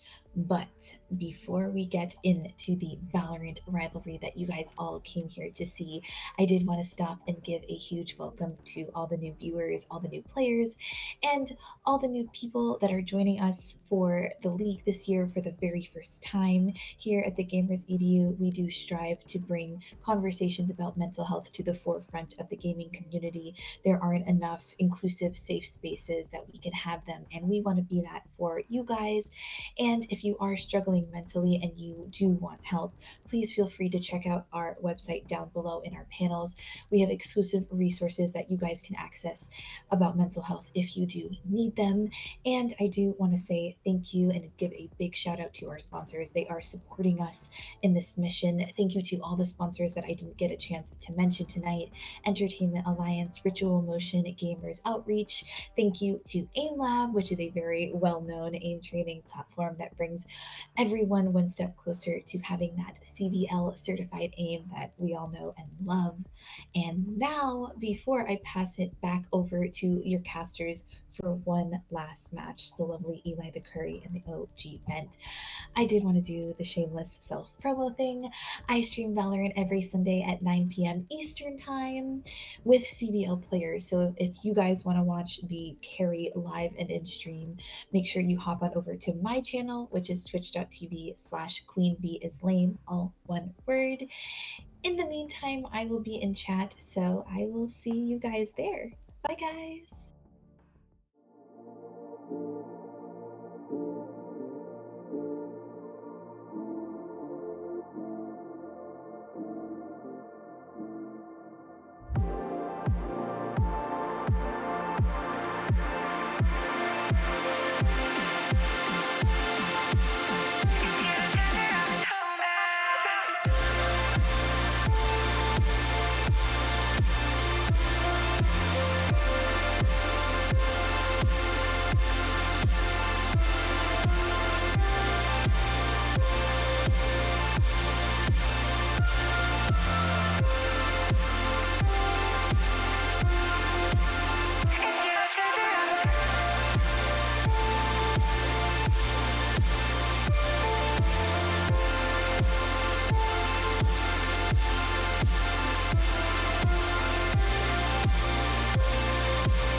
You know I've never felt this weightless.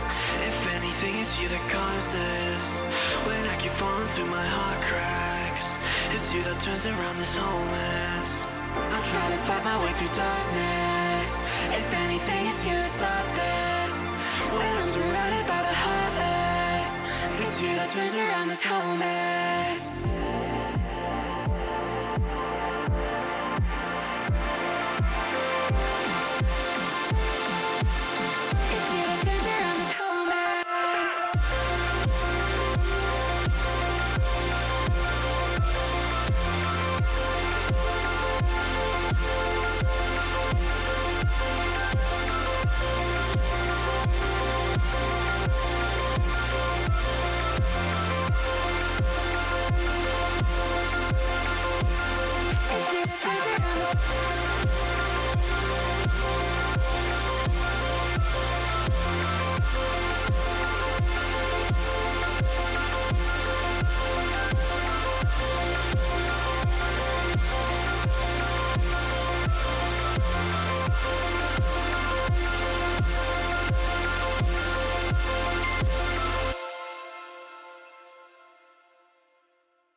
welcome back to the final match of tonight's Valorant gameplay as we are going against Long Beach and CSUF for tonight's final match. Here we are, me, the OG Ben, and Eli the Curly. You know how, I don't know, whatever you want me to. Yeah, I don't know. Wizard Kelly, Wizard Curry, Eli the Curry. No, it's just Eli. You just say Eli. My tag is just my name. Like Ben said, we are here. We've gotten through it. It's been 3 matches now and a final one for us. It's been a long night, but hopefully you've enjoyed it. Hopefully you're making your way through the snacks as we get ready to finish it off with a West Coast Classic. As Ben mentioned, it will be Cal State Fullerton going up against Cal State Long Beach. Before we do get underway, we want to thank our partners, MSI, as well as the folks over at Clear Eye View, the California State University Entertainment Alliance, AIM Labs, Ritual Motion, as well as Radiance.gg, and of course, our headphone sponsor, HyperX Gaming, for all the work they've done helping the Gamers EDU bring the Collegiate Valorant League back to you once again on another fine Thursday evening. Bent, we've waited this far. You called me out at the very beginning saying that I was likely to have bias for Long Beach, and well, you weren't wrong. But I'll ask you this for yourself. What do you think here as we open up and get ready to begin here on Ascent? Well, these are 2 very familiar teams. We have seen Long Beach and we have seen California State University go at it before. I'm pretty sure we actually have seen them face each other before. So this is definitely a rivalry match. Well, if you're going for Long Beach, that means I have to go for Fullerton, right? I mean, we have to have them on both sides. I try to stay as unbiased as I can, but when I see some good plays, I will definitely call it those good plays. So we are seeing a couple new people coming in, and just as a college is, you graduate. So we are seeing new people now. Listen, I'm going to keep it real. If you get shot, you get shot. All right. There's no getting around that. There's no bias for it. I have a tremendous appreciation and the utmost respect for every single student that comes to play every single week here for the Collegiate Valorant League. They dedicate their time and their efforts, not just as students, but also as teammates to the game of Valorant. And I have a lot of respect for that. I just so happen to be right around Long Beach. I might be able to hear them if they go off hard enough. Maybe I'll be within earshot. But as you can see, we are loading in. It will be Long Beach beginning on the defending side. It's been a bit of an ill omen for the defenders, as they have the first half defenders have not had a very strong night of Valorant. And on the other side, it would be Fullerton looking to keep that mojo going. As you see, Powerful there on the Phoenix, hit or miss on Jet. Hoogie, that's right, I didn't even need reminding this week, there on the Omen, Solace with Cypher, and Endo Crisis with Sova. For Long Beach, it'll be Boop on the Killjoy, Spades with the Sova, Forensic there with Jet, and Arir on the Phoenix, and Oxy will be playing Omen. So pretty standard loadout as far as agents goes on both sides. We aren't seeing it. Yeah, this is I would say, would you say vanilla loadout or for agents? It's not really. We're not seeing any Sages, no Reynas. No. Like the first 5 characters you get to unlock on Val, or you play with on Valor, is really what we're playing with here. Yeah, well, I mean, it's kind of what you would expect. I'm not criticizing the decision making at all. I think Jet and Phoenix are great initiators. You want to have a Sova out there to gather information. We do see a bit of difference. We will have Sova. There it is. Yeah, Killjoy on the side of Long Beach. That'll be Boop. Versus Fullerton's, and I'm missing there. There's a Cypher here for some. Yeah, hit or miss there on the Cypher. As we already right now, a very strong push, but there we go. We have the defense be able to hold them off, but Hoogie going in with the 2 kills and trading it back to even.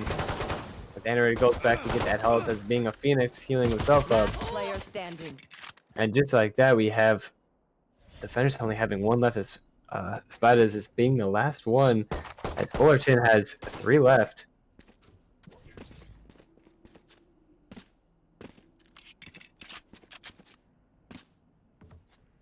Very quiet, we finally hear Hoogie going for that spike plant. Possibly pulling Spiders from the other side of the map. See if he can get any of these kills off.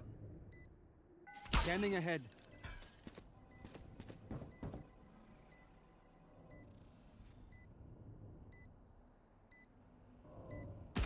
And just, No more. and Spider's able to get hit or miss. Spades now with an opportunity, maybe to clutch this out if they're able to move quickly. But there's Solace saying no, it won't be happening. Unfortunately, not allowing the code to be cracked here. And there is Fullerton getting the first round of the night. Well, Bent, if this is going to go like anything else we've seen, the attacking side winning the first round is a very, very poor omen indeed for Long Beach. As we have seen in all the other matches, the second round people are already starting to invest. The attacking side is already investing to full armor and mostly specters, mostly specters, and we do have one frenzy going into this. Yeah, it's not a massively aggressive situation here as they enter into the A site. You see the utility going out here, but there is no one at home here as Long Beach has loaded up into the wrong site. And it's a 5-stack that goes into A uncontested, and now Long Beach has got to filter everybody through into the A site as Fullerton just laughs. They must be laughing and going, okay, here we go. A site was a guaranteed site. No, they don't even have any weapons. It's going to be hard for them to take this back. It's not looking too good for the side for their side, as the attackers have now become the defenders and already are all set up. As they do jump right into hit or miss's sights, and hit or miss going for the second, going for the third, winning this round 2-0 now. Still able to get the last one on Forensic. There you go. And I mean, that's just what happens, right? You take the gamble. If you stack up like that, you make the call. They're going to come to B. They're going to hit B. We're going to meet them in full force and maybe get ourselves a thrifty. Maybe we'll break the streak before it even begins. And everybody just went the other way. Like I said, that is that risk that they did take. And now we're seeing Long Beach going for that full investment. This could either make or break it. You know, we have seen going into this third round all these defense teams going for that make or break investment, and sometimes it hasn't paid off. Oh wow, there's a great arrow there by Spades, and you see Forensic they're able to get the damage to follow it up as Palfo and Solace fall. It's a great start now for Long Beach.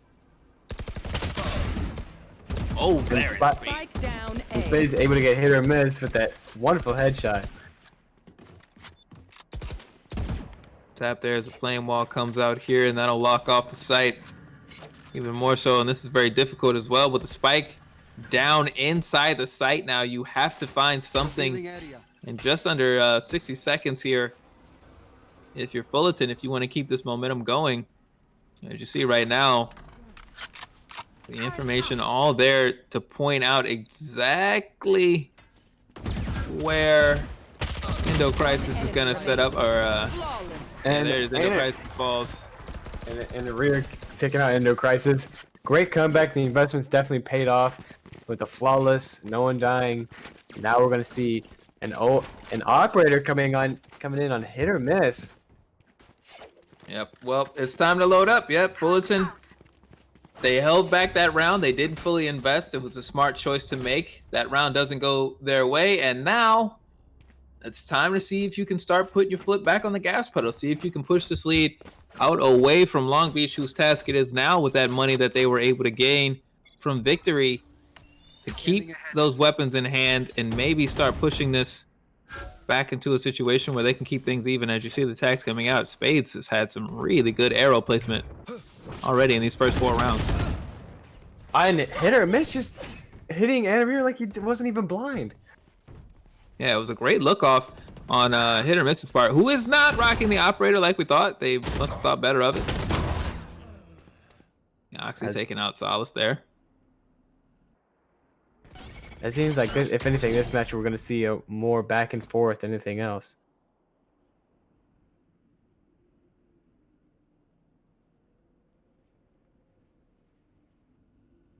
It's very quiet. There's no real push just yet. But once it gets quiet, that's just the eye of the storm. It's over. You're dead. And that eye of the storm is about to come in. Couple of ults out here.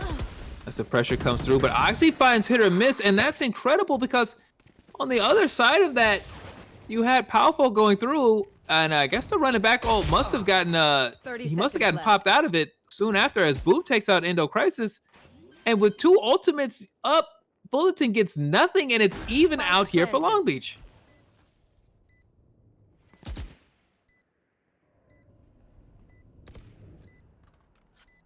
So Powerful, though they weren't able to get anything off the running back, they are still standing. The spike is down. So it's not a terrible situation at all. If you're Fullerton, you're holding there. You've got even numbers. There's not a tremendous utility advantage there, but there's Boop getting the kill on Oogie. It's gonna force things to be quite awkward here for Powerful.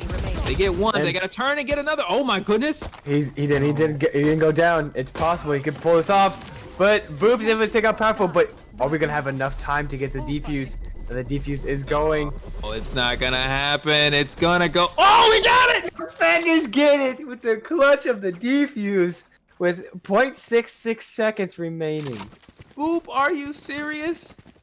What a job there by Boop, who I thought for a half a second I was like, oh no, they missed that initial shot they had on Powerful. Had to play Ring Around the Rosie, had to go peekaboo, and then Boop with just enough time. You know, Killjoy, she's the tech one, right? She's the smart one. She had to have known. No, there was actually 0.66 tenths of a second left here. If I play this just correctly, I'm gonna be able to get the defuse and make Eli the Curry look like a fool. I mean, you said it. She was the tech one. As Enter tried, it gets kills on Powerfuls. They do come in with that save. They only have the pistols. Try to get the kill them, and it just did not work. Having that sheriff. Hitter is shooting all of his shots to take out that owl drone.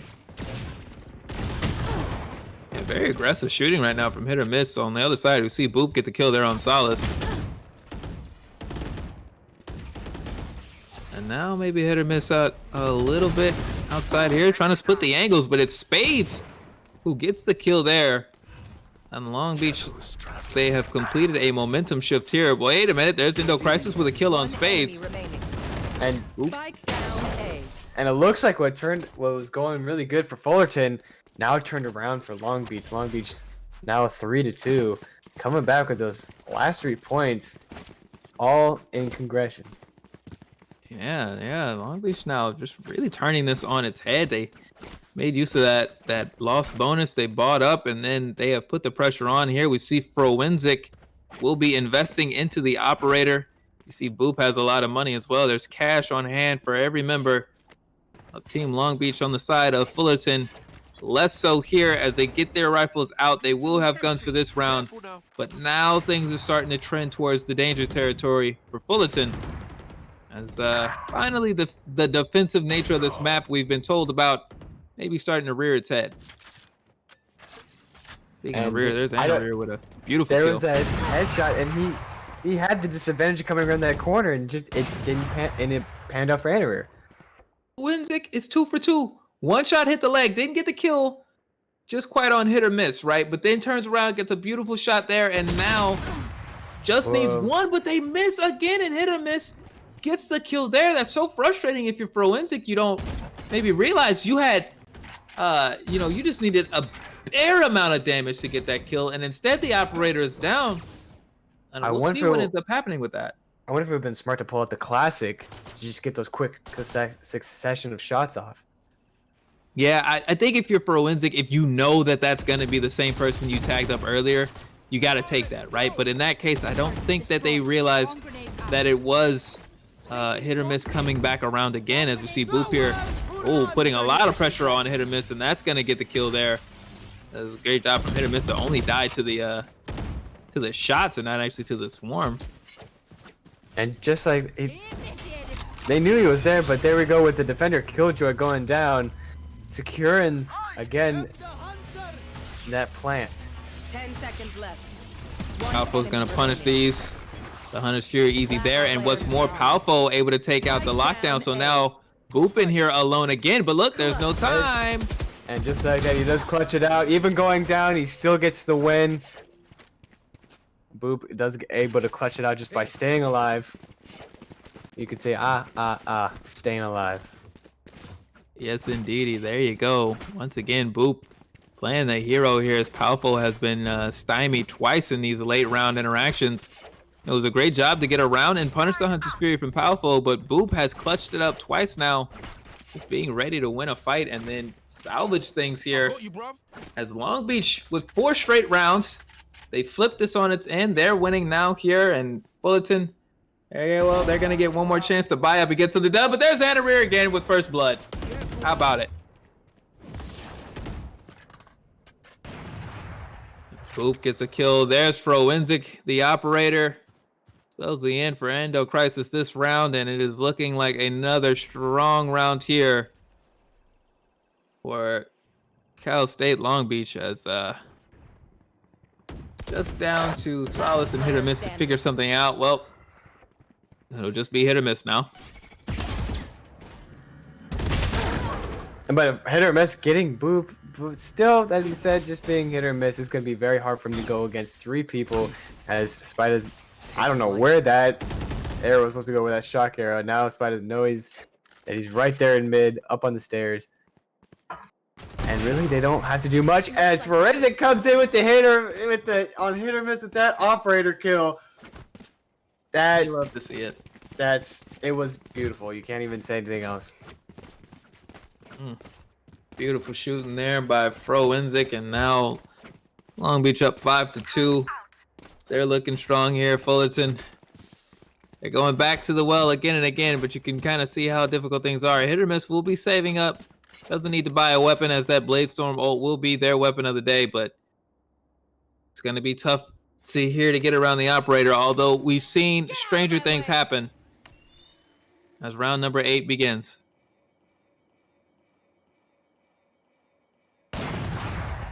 And Forensic already on POW, getting that operator kill.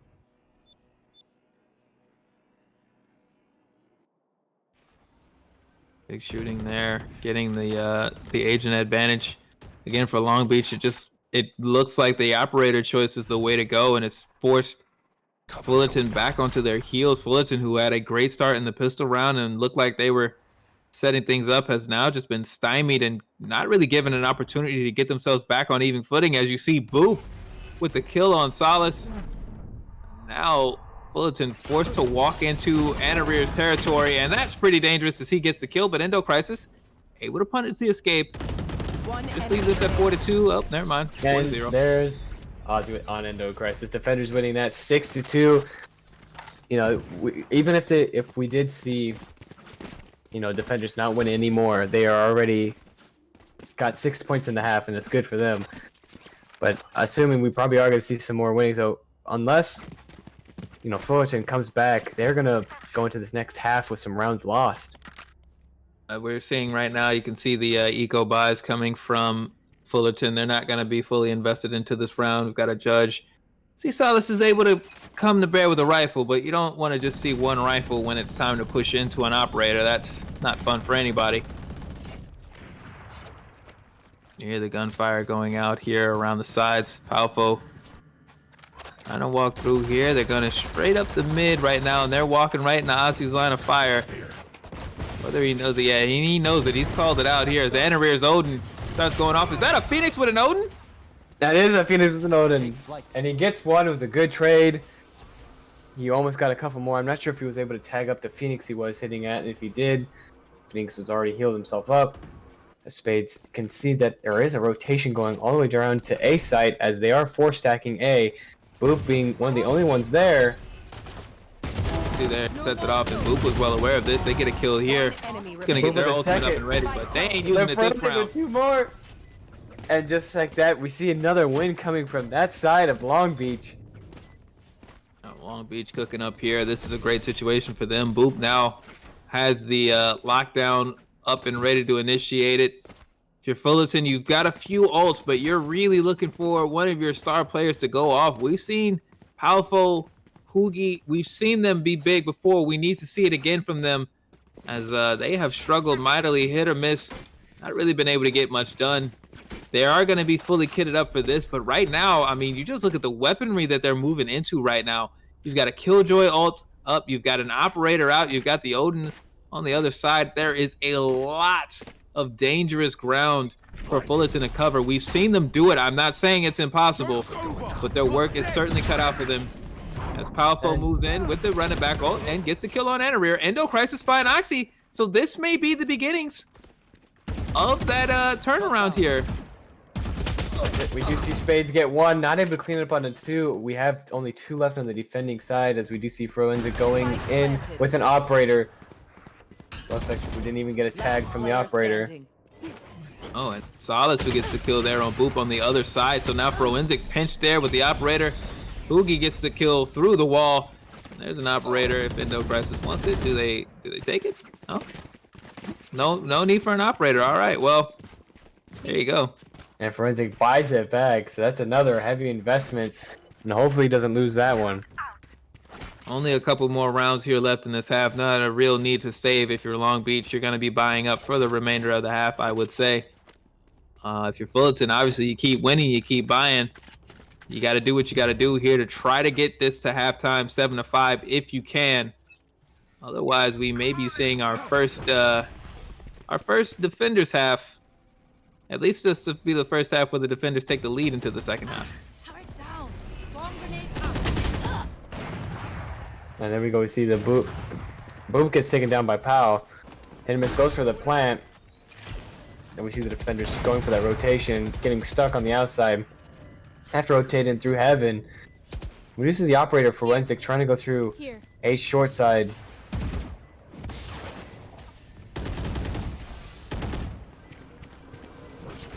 Shots coming down here from Heaven. Powerful takes some damage there. The flame wall comes up and around there. It's a bit of a unique spot there. Looked off the flash. There's hit or miss with the kill there on Anarir. Oogie finds Spades and hit or miss gets their second, looking for a third, but Forensic will stop that. They'll get a second one, and Forensic now making this a contest as they're going to be able to step up with this operator. They only need a couple of more shots. This might happen, Ben. Oh, nope. They are going to save it. No, he was going for that save. But it looks like Hoogie. I knew Hoogie was gonna come for you, man. I know. That's why I'm trying to get it corrected first. But Hoogie was able to make it out as Forensic with that operator was not able to. Yeah, I definitely miscounted there. I get all that excitement. I definitely lost track of the spike myself. I'd have been looking really dumb. But like we mentioned, it's just another round of buys here for Long Beach. This is the final round of the half, so everybody's going to take what they have here. There's no reason to hold it all back. You can't even spend it all. Forensic knows how to that corner and punishes them.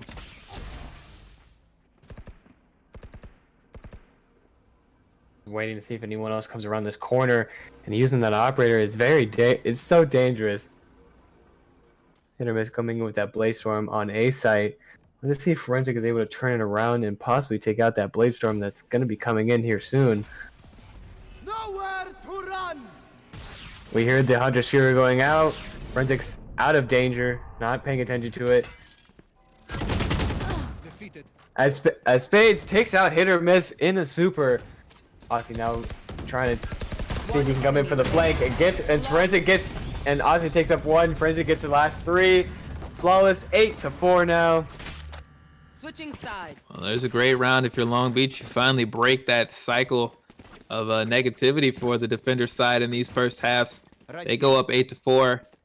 But I think if you're Fullerton, honestly, you salvage that, because I feel like this round or this half looked a lot more difficult for them near the beginning, right? When it was 7-2, it definitely felt a lot less likely. Now, perhaps things can turn around for Fullerton as they get to go on the defense and force Long Beach to move into them.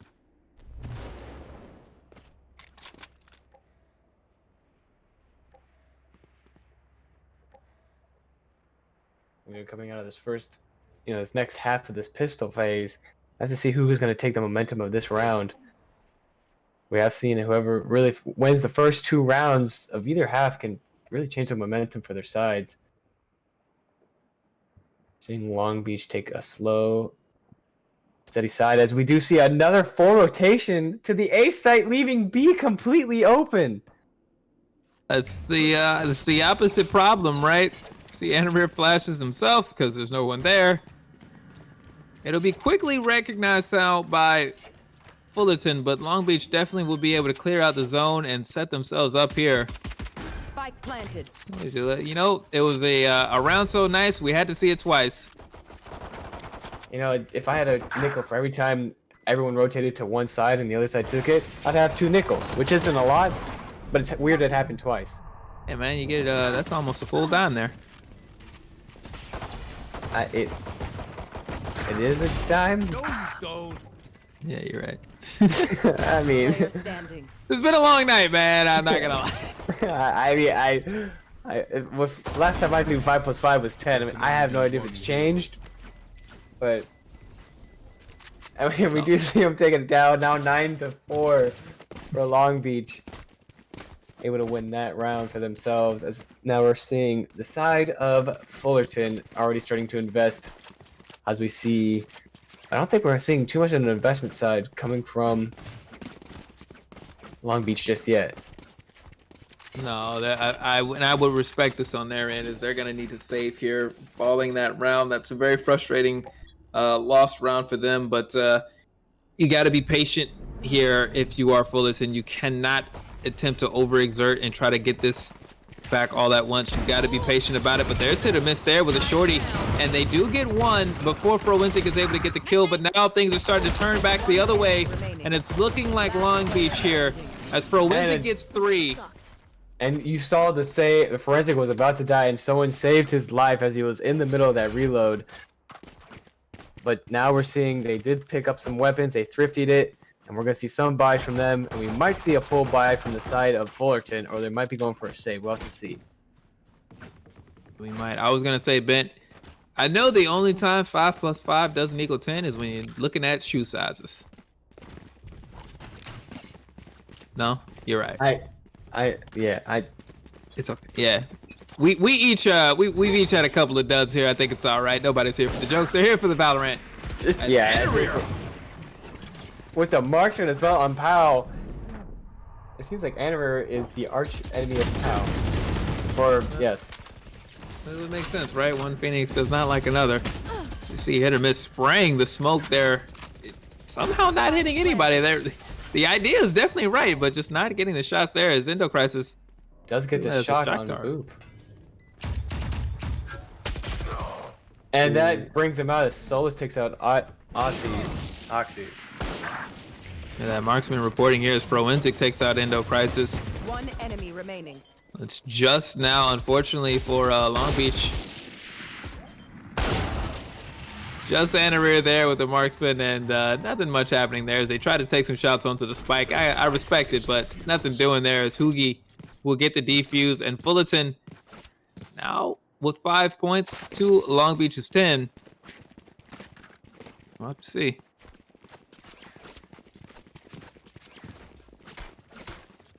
See Powerful there with a running back ult. Forensic has to Blaze Storm up. It's a couple of aggressive ultimates on deck right now for these sides, but nothing too strong in the terms of utility. You see Solace, though, just one away, so we might see the Cypher ult come into play here. Well, as Spades one away from that Silva ult. So there's a couple of things here coming to fruition as Long Beach now just 3 rounds shy of winning our last match of the night.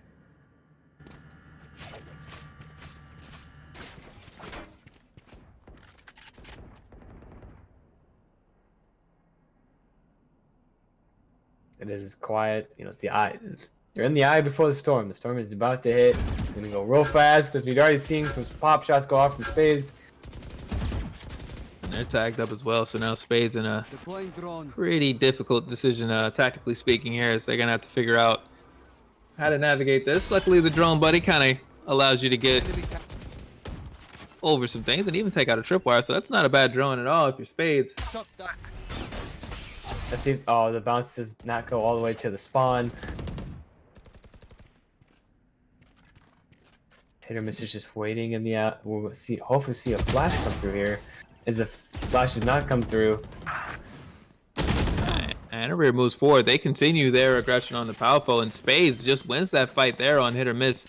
And this opens up the A site now. Will enable Long Beach to get in, start setting up. Oogie there up and having kind of figuring out alongside Fullerton what they want to do here and what the plan of approach is. It looks like they're going to 3-stack up and just push down No more charges left. there, but maybe not there. Okay, reconsidering. Oh, there's some great shooting there from Solace. Gets Enter. Enter does has a lot of targets to choose from, so spreading out some damage pretty well. As Forensic does take out Enterprise. Hoogie can take out Boob. Forensic takes out Hoogie. Last player standing. And we are Solace in the does last get player. Forensic, but right now, if you're Spades, I think just, yeah, knowing that there's not enough time here, so they're going to back off. It's going to be a fight between Spades and Solace to decide who gets to keep their weapon. Solace get it. Spades gets the ring out, basically just saying, nah, you can't come up here, man. You know I'm going to shoot you if you get close. Stay over there. But it was all a trap. It was a trick. And it is 11-5 Long Beach. As we have on the side of Fullerton, all their ultimates are pretty much ready except for OS there. And on the side of Long Beach, we have everyone except the Cypher and Endo Crisis only being 2 more kills away. Well, ultimates. We have some ultimates coming out. There we go. We already see 2 ultimates being activated. We have the Run It Back and the Jet, the Blade Storm. And the attack, and we see the attacker Killjoy going down as well. As Endo Crisis gets Forensic. And that's a great kill. I think if you're Fullerton, you're really happy to make that happen, knowing that this Killjoy ult is kind of pressing you all into the side here. See Powerful getting the flash out here, trying to open up angles for the teammates to peek, and that'll cover Powerful's movement through. As the spike is down, there's Spades to kill. Spades gets the hit. Oh, Spades gets 1. Ooh, and there's able to the get. kill, yeah. There was somebody there. Yeah, I was able to get the the information down so people know where they're coming from. Oh, look at Endo Crisis moving forward there. Anavir gets them, but Hoogie is able to turn it around on them, and it looks like they will have just enough time here. No fun and games, though.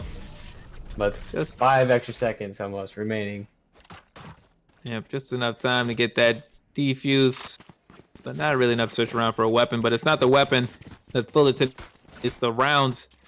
They finally get a win here, and you see the economy now for both sides looking a little haphazard, and it looks like on the side of Long Beach, we are going to see them save up here.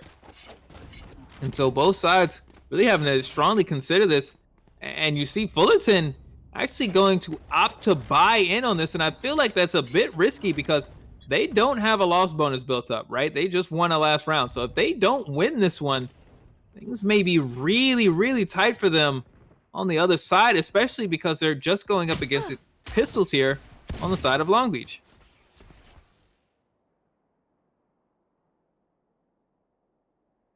As it's quiet, Hit or Miss is waiting in that corner for that judge. And that's given away now, and that's going to force Hit or Miss off of that angle. That's a very frustrating turn of events here, as they'll have to reset. But you know now Long Beach heard that judge go off, and you see the wider angles being taken as a result. So Hit or Miss once again forced backwards, and that judge now a far less effective weapon as the molly goes out. This is great tactical gameplay right now from Long Beach as they make merry hell with Hit or Miss, just really using that drone and a little bit of a thought with the molly. Sound cues as well, because the judge does not sound like any other weapon. Yeah, it doesn't. But all the same there, despite that, it's been great patience from the rest of Fullerton's side as they have not heavily committed. They haven't given anything away. And even though Long Beach did a great job to move Hit or Miss around, they have not found access to any site. So credit to the rest of the defense from Fullerton, as well as credit to Hit or Miss for staying alive through all of this. As Hoogie gets to kill their own Spades, actually opening things up here. Oh, and there's Hit or Miss with the kill on Boop. Still able to use that judge again with another kill. And just like that, a flawless and Hit or Miss able to get more kills. Even though he was pushed back, that patience paid off. There's a great round there from Fullerton. I think that may be, honestly, in a sense, I think one of the better rounds we've seen. They had the weapon advantage, but really just navigating utility, not giving it up, and keeping themselves in this. It was a wonderful round played there. Long Beach, to their credit, tried to set things up, maybe crush the economy, and really put themselves in a position to break the back of Cal State Fullerton, but they were just not able to. And so now it is 11-7, and Fullerton may be finding themselves with an opportunity to get within range of actually tying this up. You see him going for a lot, a lot harder push here.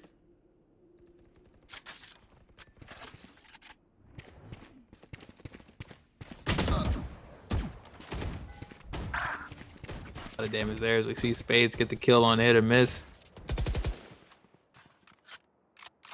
It's a strong start for Long Beach. Forensic having that height advantage right now. If anyone comes through that middle side of B on the far side spawn, see if those kills go through. Taking out the information arrow.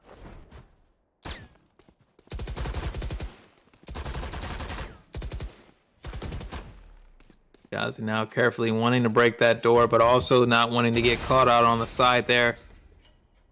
And ultimately he is able to accomplish that. And doing the work as the Omen, you also get to kind of just get out of there without ever crossing the threshold of that door. Putting up some visual blocking for his team. They do get into sight this time, able to plant with more than just one person. Oh, look at that. Boop is able to bait out the Hunter's Fury as Oxy gets a couple of kills here. And now with almost no time left, look at Long Beach's delayed strategy. They bait out the Hunter's Fury ultimate. They get the spike down. Now Hoogie has to do something incredible in order to get this back. And you know what? The shots are just coming through all around him. Yeah, but I'm going to say with a couple more shots to the left there, Hoogie might have actually had a chance to make that a little friskier. But they're going to opt for caution here. Get the angle there on Oxy. There's a good shot. But it looks like it's just all set up for the save here as Hoogie does not like the chances and wants to have the rifle up here as we go into match point for Cal State Long Beach. It's been a very good match indeed. This is a very good match. We've seen back and forth here and there. They both have been playing very well. It's not been a snowball for one side as we have seen in earlier matches today. Yeah, pretty even battle, all things considered. But right now, obviously, if you're Long Beach, it's heavily in your favor as they have the 5-round advantage. You see the Anna Rears run it back ult up as well as Spades, Hunter's Fury. Boop, probably the most likely to get fed ult points here to try to get that Killjoy ult and maybe shut things down to finish it off on the side of Fullerton. You don't have much. You've got Hoogie up and loaded. You've got Solace and Hit or Miss a couple of points away, but really it's going to need to be decision-making and gunplay to get the job done here for Fullerton and push them into the later rounds. We already are seeing run it back going in, getting through, even though he's not having to use it, is able to get a lot of information off from there, knowing that people are going to start coming up through heaven. Gonna have to get ready for heaven push. How gets booped, but Anarier able to change it around as Anarier is able to heal himself up. That was a great shot there from Powerful. Unfortunately, needed a couple more maybe to get that, and Anarier able to really just execute well and respond, but it's still a good situation, I would say, for Fullerton. At least they get to come around the outside of this as the spike goes down, and you see Solace get the kill on Oxy. Solace with 2 here. Hoogie takes out for a Whimsic, and the spike carrier goes down, so Spades left alone 3v1. Fullerton had every chance to give up, but they summon up the courage. They fight here again, unless Spades can make something special happen. They may be extending this now, but it's not done just yet. Hold on, there's 20 more seconds to go. I like that bank shot there from Spades. Out here. Oh. Let's see if he's gonna get the pinch from the Cypher. Oh, I love Solace's play here. They take that wide angle. That's so smart from Solace to take that angle and really make it difficult for that fight to happen fast enough for Hoogie to actually get the kills in time to still win that round. That's beautiful decision making on their side, and Fullerton is able to extend this, push us now into our 21st round. We have our longest map of the night. We told you guys this one was last for a reason. And we could see, possibly with, Hugi having his ultimate, we could see a teleportation all the way to the other side. They, if they pull everyone over to one side, have a full rotation to the other, have the spike go down, and really have a good rotation. We could see that happen as well. Right now, the pressure coming through here. Forensic taken out, however, Anarir able to respond, but you can see now the sense of aggression from Long Beach. They want this done with now. They don't want to lose any more rounds and make this any closer than it needs to be. And so the spike goes down and the pressure is on here for Fullerton. They have to step up. There's Solace, they get one, but then Anarir with a wall bang headshot from the ground, and Endo Crisis says, "I'll see you, sir," and raise you another. As the shots come back and forth. One enemy remaining. See the kills here. Oh, and just yep, all right. It looks like we are seeing Fullerton come back with all the Hail Marys they've been running with, having full investments, and that's what you need to have to come back. Jeez, it does. This is incredible. What a defense right now from Fullerton. They are not giving up. They haven't given over to the idea that this can't be done. You see the full buy coming out here from Long Beach, but we are nearing that grounds here where we may just be ready to see overtime. It's not done just yet.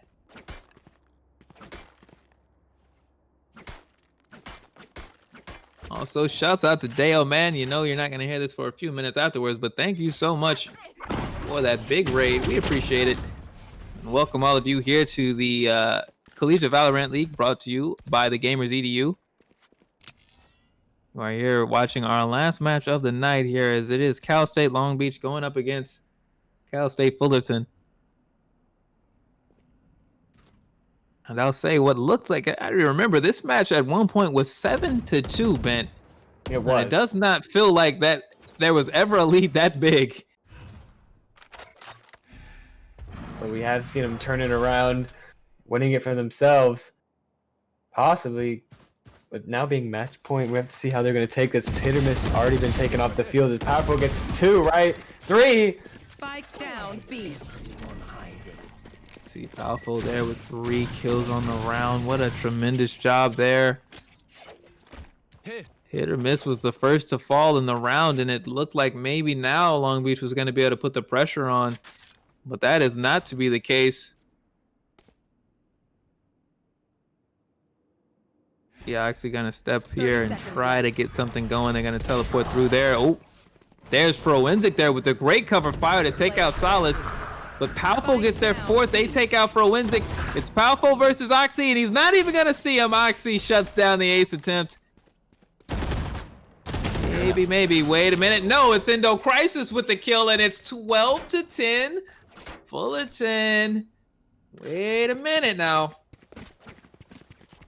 They're getting close here. They only need a couple more points, and then we'll be into overtime, which will be the first time of the night. Yeah, and I tell you what, that's what we were not expecting when we were looking at this. But you see the money situation right here for Long Beach. They have basically to save, so they'll get an opportunity here to try to make something happen on a thrifty. But it looks like really they got to save up for the next round, which would be our final round of regulation, one way or another. Somehow Fullerton has just made this happen time and again, clutching up and getting this so close.